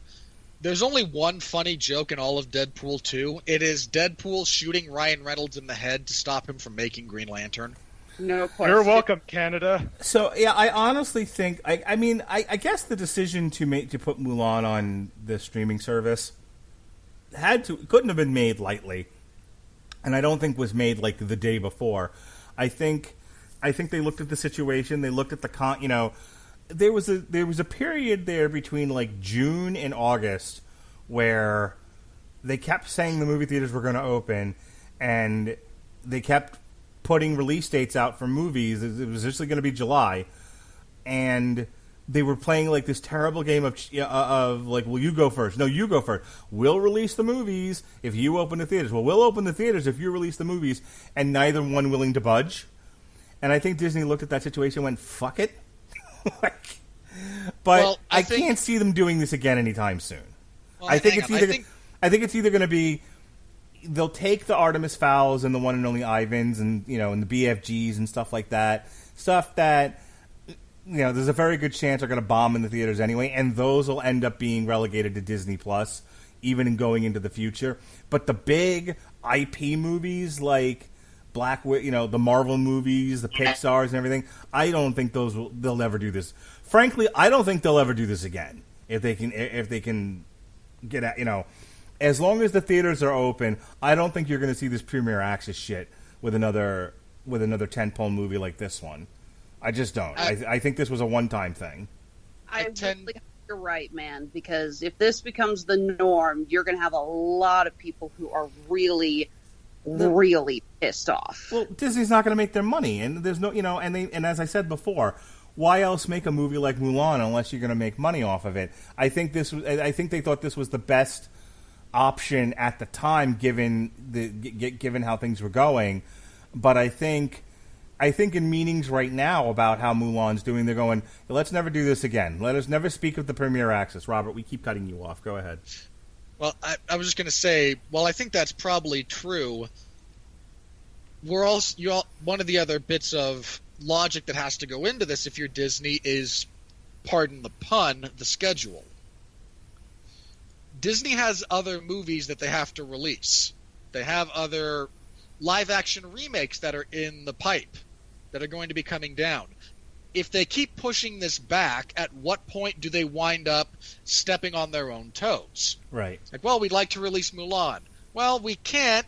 Well, we've been pushing off Mulan, and the dominoes just start falling when you're a big studio that has to go, okay, we have to schedule out releases for X, Y, Z. If we keep pushing back Mulan, at what point do we wind up, stepping all over our own IPs going forward because we just never got around to releasing this? Right. So this allows them to release it to potentially make, a small fraction of their investment back and no longer interfere with their forthcoming releases. Right now, the top 10, a couple of changes. Something called The 800 is now the second most prosperous movie worldwide at $336 million. Bad Boys for Life is still number 1. Tenet has risen to number 6 with $146 million. We'll talk about more about that this week. And like I said before, Mulan, according to the wiki, for what numbers they could get from the box office, and we don't have numbers related to how many people did the $30 purchase, is at $6 million. Anything else going forward? There's no big releases, as I said last week.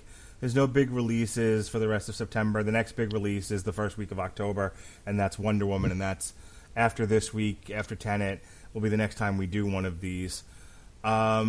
So, as I said about Bill and Ted and New Mutants, it's kind of hard to say. It's hard for me to do calculus and projections on how much Mulan's going to make. I don't have a lot of the variables, access to a lot of the numbers for those specific variables.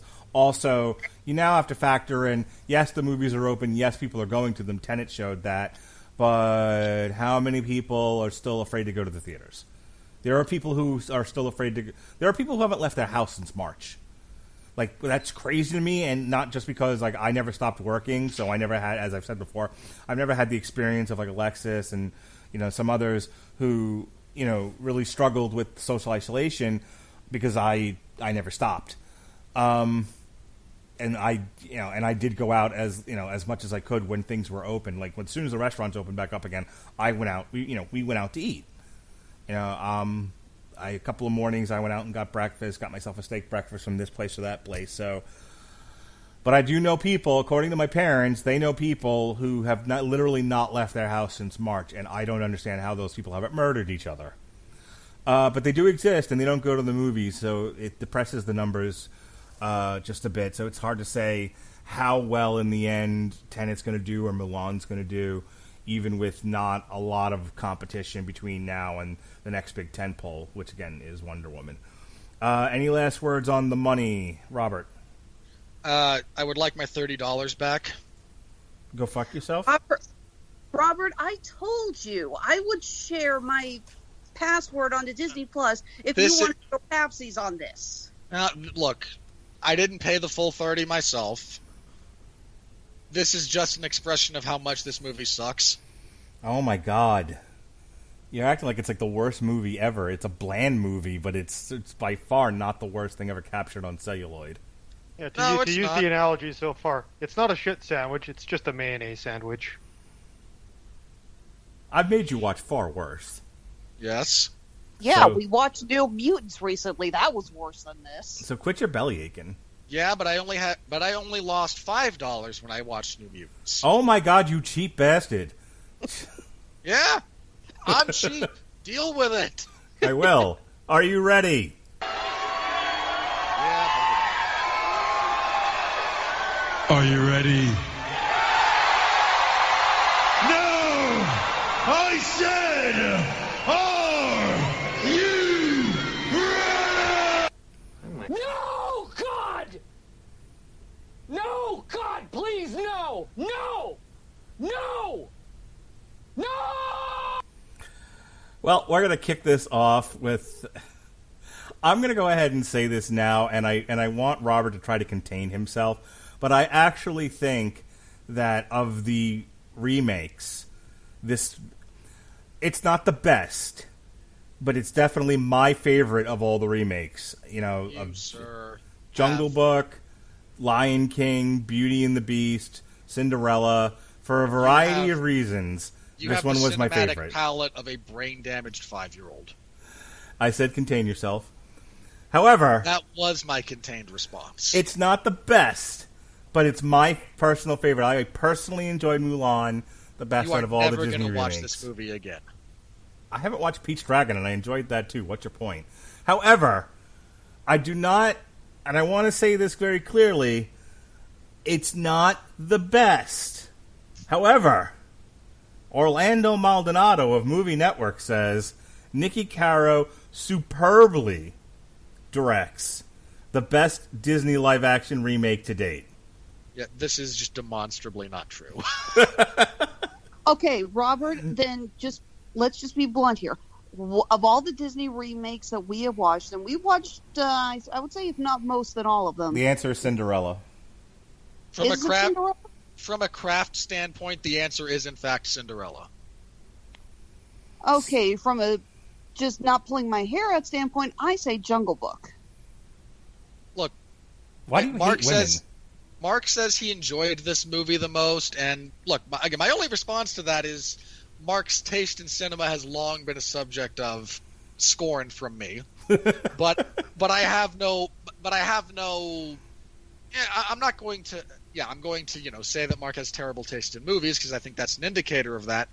But I'm not going to say, well, you are wrong. No, Mark knows whether or not he enjoyed it, unless he's just trying to troll me, and I don't think he is. No, I genuinely enjoyed Mulan the best. Cinderella's the best one.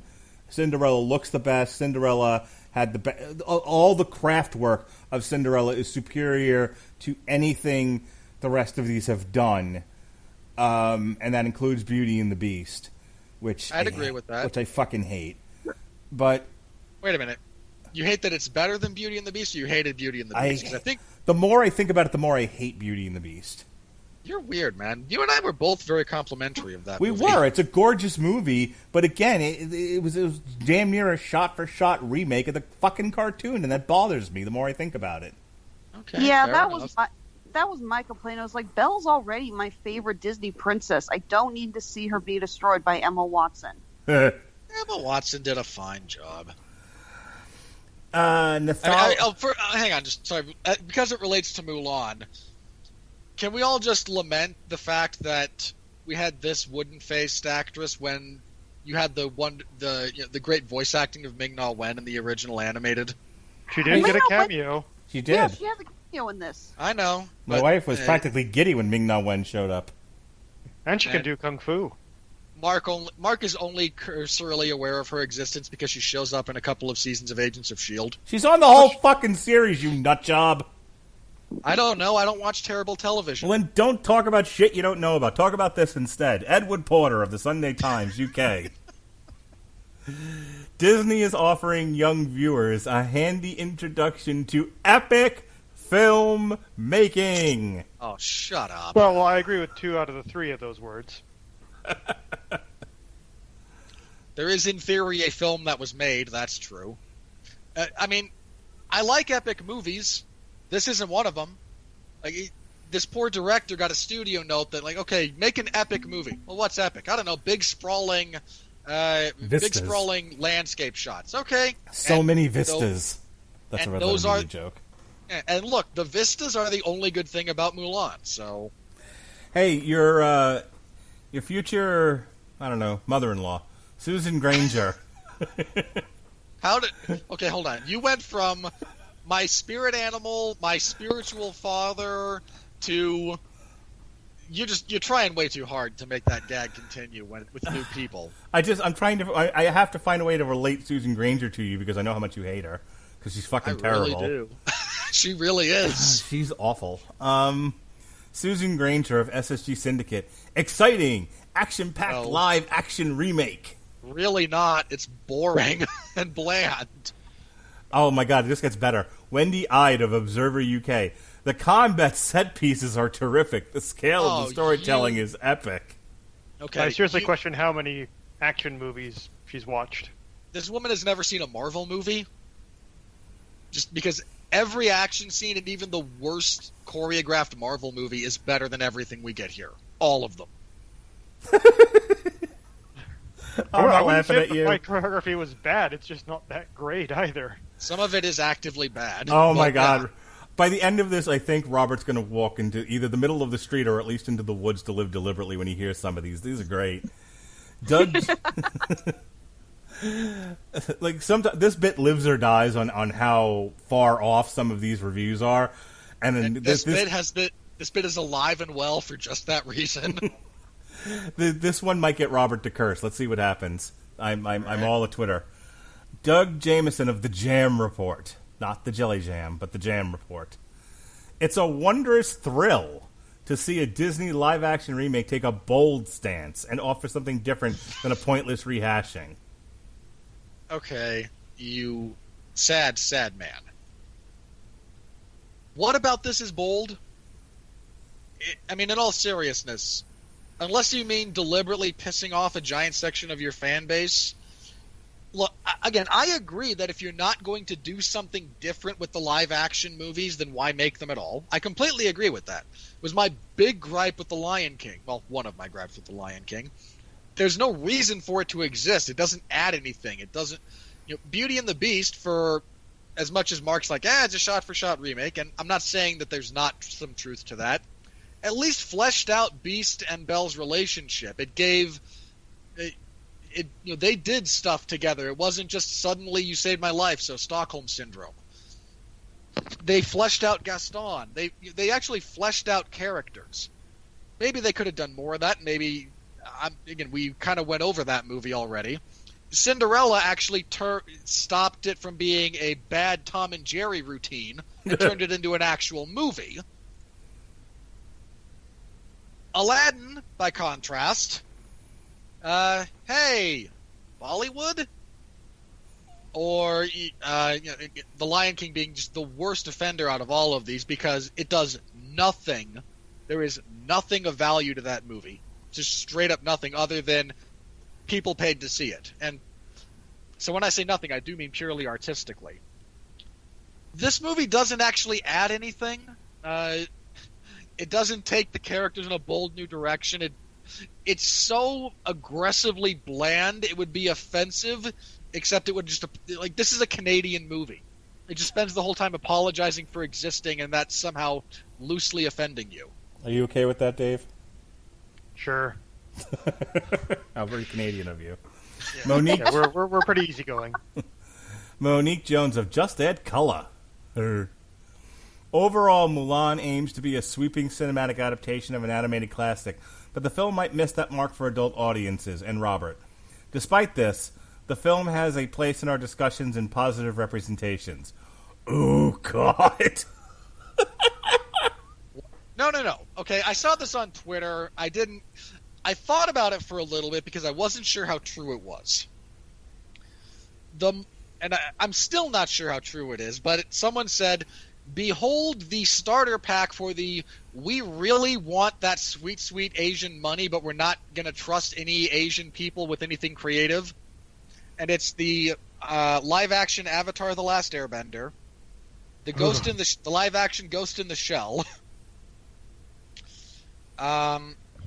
this, and I can't remember the other one. And I'm not entirely sure just how true it is, but it's fairly true. Like, this is not representation so much as pandering. Please make this quick because there's two of these I got to get to that might give you a stroke. And more importantly, if the only thing positive you can think of to say about this movie is I got to watch some minorities on screen so I could feel better about myself, you can bite me. You're a hack with no integrity. Charlotte O'Sullivan of the London Evening Standard, who's a top critic, one of the best in the business. She gets paid for this.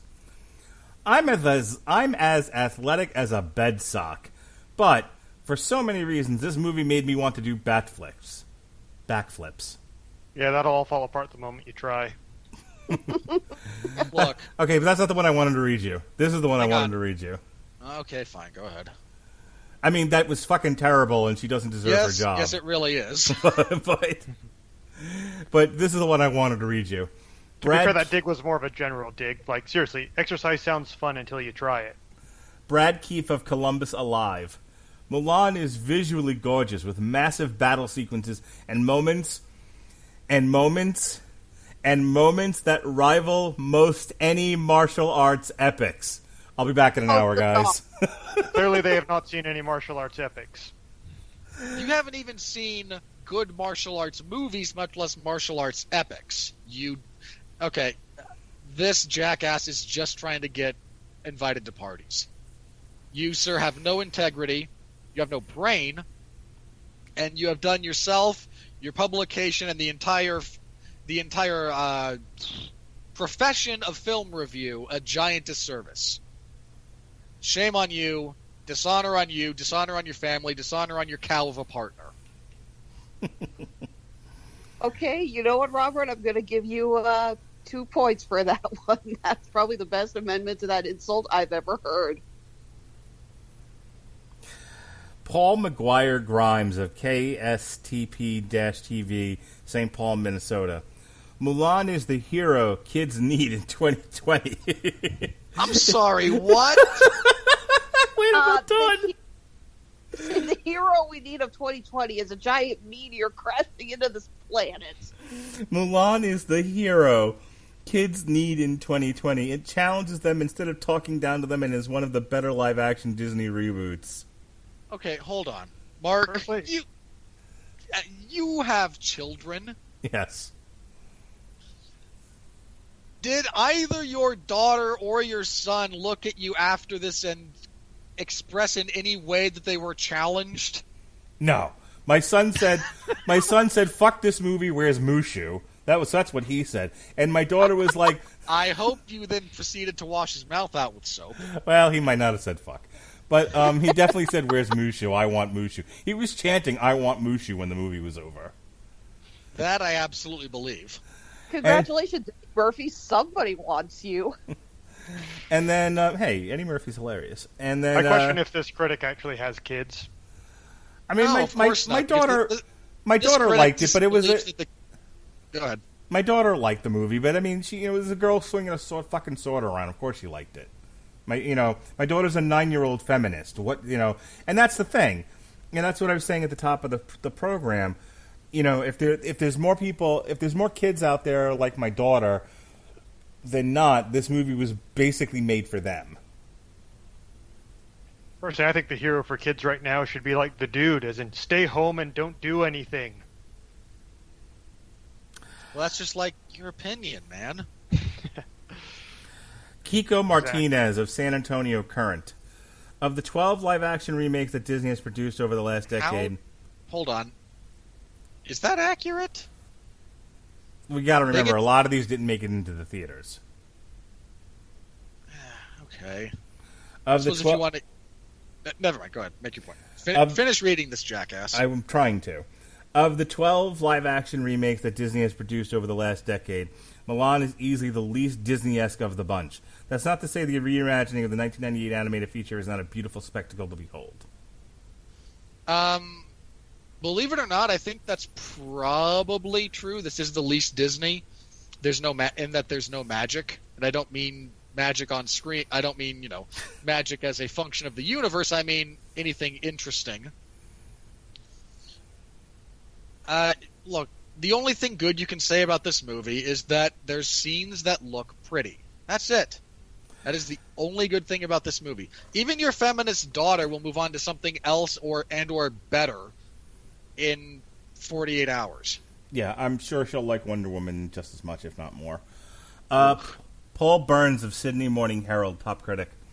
Apart from the lack of singing, romance, comedy, and a mouthy dragon... So, apart from everything being bad... Yeah, apart from the absence of a movie... This is just like the original. So... Wait, there's more. You might wonder what's left. Well, $200 million buys you a lot of scenery and sets and quite a few stars. The new version has spectacle in mind. He's not wrong about... Okay, so you might be asking yourself, if you strip everything loosely interesting or endearing about this property, what's left? And the only answer we can give you is stuff that occasionally looks pretty. We have jingled the keys. Your grandfather didn't like it, by the way. Joe Morgenstern gave it a rotten review. James Vernier, however, gave it a positive review, saying, Nikki Caro has finally topped her 2002 coming-of-age tale Whale Rider. With a superb cast, Mulan is a masterful live-action version of the 1998 animated hit. Yeah, none of that is true. The fact that this poor guy can only say, well, I remember Whale Rider from, 8 years ago. Sorry, man, you're just trying to say something nice. That's all this guy's doing. Here's one from my old rag, Newsday. Raffer Guzman of Top Critic. Its roughly 900-year-old hero remains inspirational. As the wise old emperor said in the original film, you don't meet a girl like that every dynasty. Pretty much every dynasty. Look, not a good line. The fact that you know what? Jet Li may be awesome, but please don't remind me that we lost Pat Morita. Yeah. There's a lot of people who thought the fight scenes in this were amazing. Okay, there's a lot of very, very stupid, very unexposed people. Yeah, I'd go with ignorance over stupidity on this one. These morons who, I won't see a Marvel movie because standing on some kind of principle, I don't want to watch it. I don't want to watch any actual martial arts movies because I think it offends my sensibilities. Oh, but I have to. Or you don't like watch subtitles. But I am contractually obligated to review this Mulan. Oh, there's fighting. Yeah, that looks good. It's almost like the inverse of my Joker theory. All right, Lauren Bradshaw of Cloture Club. What's your Joker theory, David? Oh, I'm glad you asked. What's your Joker theory, David? Thanks, Mark. So my theory with Joker, which, full disclosure, I have yet to see, is it's like, what if we make like a character drama, but we give the characters the names of characters from comic books? So we can pretend it's a comic book movie. Then I think the people that just go and see comic book movies will go see my character study movie and be like, whoa, this movie is so deep and amazing. I believe I said exactly that when we reviewed it. We got that. It's called the Cassandra Cain effect. Okay.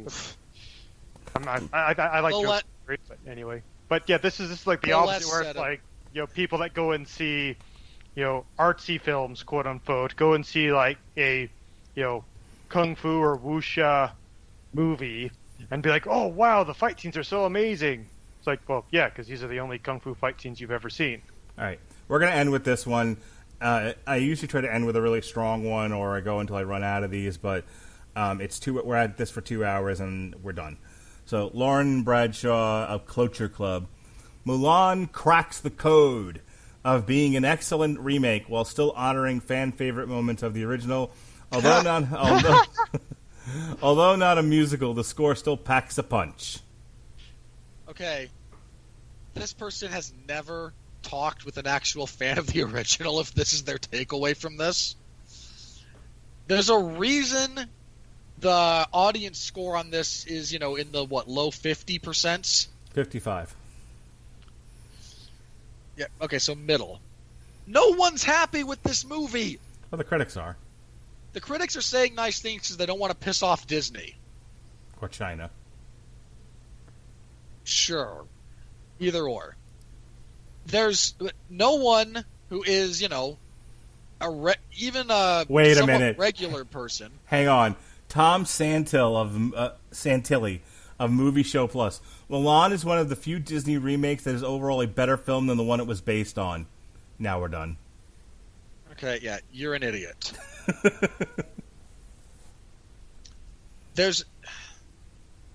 I don't know how you could possibly come to that conclusion. I don't know what possible justification you have for that point, but it's unbearably stupid. That's so ridiculously bad. Yeah, you are just desperately going, please, please, please look at me and pay attention to what I have to say, Disney, and please don't squash me. Do you want to know? You want to know what your future wife said? I don't have a future wife. We both know I'm going to die alone and miserable. No, your future betrothed. The matchmaker set you up with her. Robert, you're not alone. Tanya Lamb of Lola Lamb Chops. The future Mrs. Winfree. No music, no Mushu, no problem. Don't expect the animated Mulan and focus on the beautiful story of a father and warrior daughter who make mistakes and forgive each other. You mean the father who is the only one who does anything approximating acting but is on screen for all of 15 minutes of your 2-hour-plus movie? Oh, Lola Lamb Chops. This is not a father-daughter drama, all right? I'd rather watch Peter Griffin's epic shit show Steal Vaginas than this, if that's what you're after. All right. That's all for me, thanks. I'm driving. We can do Tenet tomorrow night if you guys want. We were going to do it Wednesday. Sure. But if you want to come back, well, if you guys, it's only you. If you want, do you want to do it tomorrow night or do you want to save it for Wednesday night? It's up to you. I can do it tomorrow. Okay. My all-out review got moved to the middle of the day Wednesday, so... Your all-out review will last approximately as long as that show did, 2.5 eternities. Yeah, that was quite long. Anyway, all right. So tomorrow night, just Robert and I will be back. We'll be without dear Mark Alexis. and I can get into an epic slap fight over the cinematic value of Christopher Nolan's enormous. Goldenrod. Yes. Sure. I was gonna make a reference, but I realized at the last second no one would get it, so I didn't. Great. It's a good podcast right there. So tomorrow we'll be back for Tenet. Wednesday, we'll be reviewing All Out, AEW All Out. And then David and I will be back on Thursday, and we'll be reviewing Agretzko, Season 3. So that's what we got going on this week. Last week, I did 1,000,001 podcast. Jesus Christ, it was the week that would never end. We reviewed Bill and Ted Face the Music and New Mutants on the same day. We reviewed the Demon Bear saga from the New Mutants comic book and WWE Payback. We also reviewed Bill and Ted Save the Universe, and Sean Comer and I actually did our Long Road to Ruin for the Bill and Ted movies. So that's what we got going on. Alexis, I hear you have jewelry to sell. Yes, not only do I have it to sell, but we also have it on sale. Honeysuckle Rose Creations, intersection of geek and chic. We are smack dab in the middle of our Labor Day weekend sale. Normally, I know that means that, it's almost midnight on Labor Day. That means the sale's going to end. But you know what? I love you guys enough. I am going to extend the sale for one more day. Woohoo! I feel like I need to be like standing on a car with a cane or something, doing a carnival barker here when I start talking like this. Anyways, yes, we're going to do one more day. Everything in our shop is 20% off. That is our wire wrap dice, our Scrabble tile bracelets, our Monopoly and Clue earrings, our new ribbon chokers, our cufflinks, our hair barrettes, our hairpins. It is all 20% off, and that is everything in our Etsy and Handmade at Amazon stores. You can always find more. I am talking. Sit down and shut up. Yeah. See, you just totally derailed me, and I lost my place where I was. God damn it! This is a mistake. Billy May strikes again. Well, listen, if you have a penis, shut up. Let her speak. And we can get this over with. I'd like to go to bed sometime tonight. I hate you guys so much. That's what binds us together. I said no penises. Put your penis away. Wait, did Melissa get back from the store? As always, you can find us on Facebook, Instagram, and Under Duress Twitter. Honeysuckle Rose Creations. Take it away, you chauvinistic assholes. I think she's talking to you, Hey, David. that's us. You going to plug anything, David, other than what I've already plugged for you? Yes, it'll be at Gretzko this Thursday.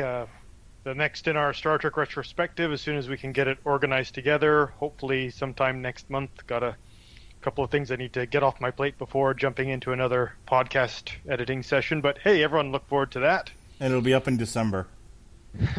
Hopefully a bit before then. Okay, that's the end of Okay, your I'm plugs. good. Great. Robert, Yeah. 50 words or less. Do not do a long diatribe of on how you wish people would listen to your stuff. Just tell them what you're doing and where you can find it, for Christ's sakes.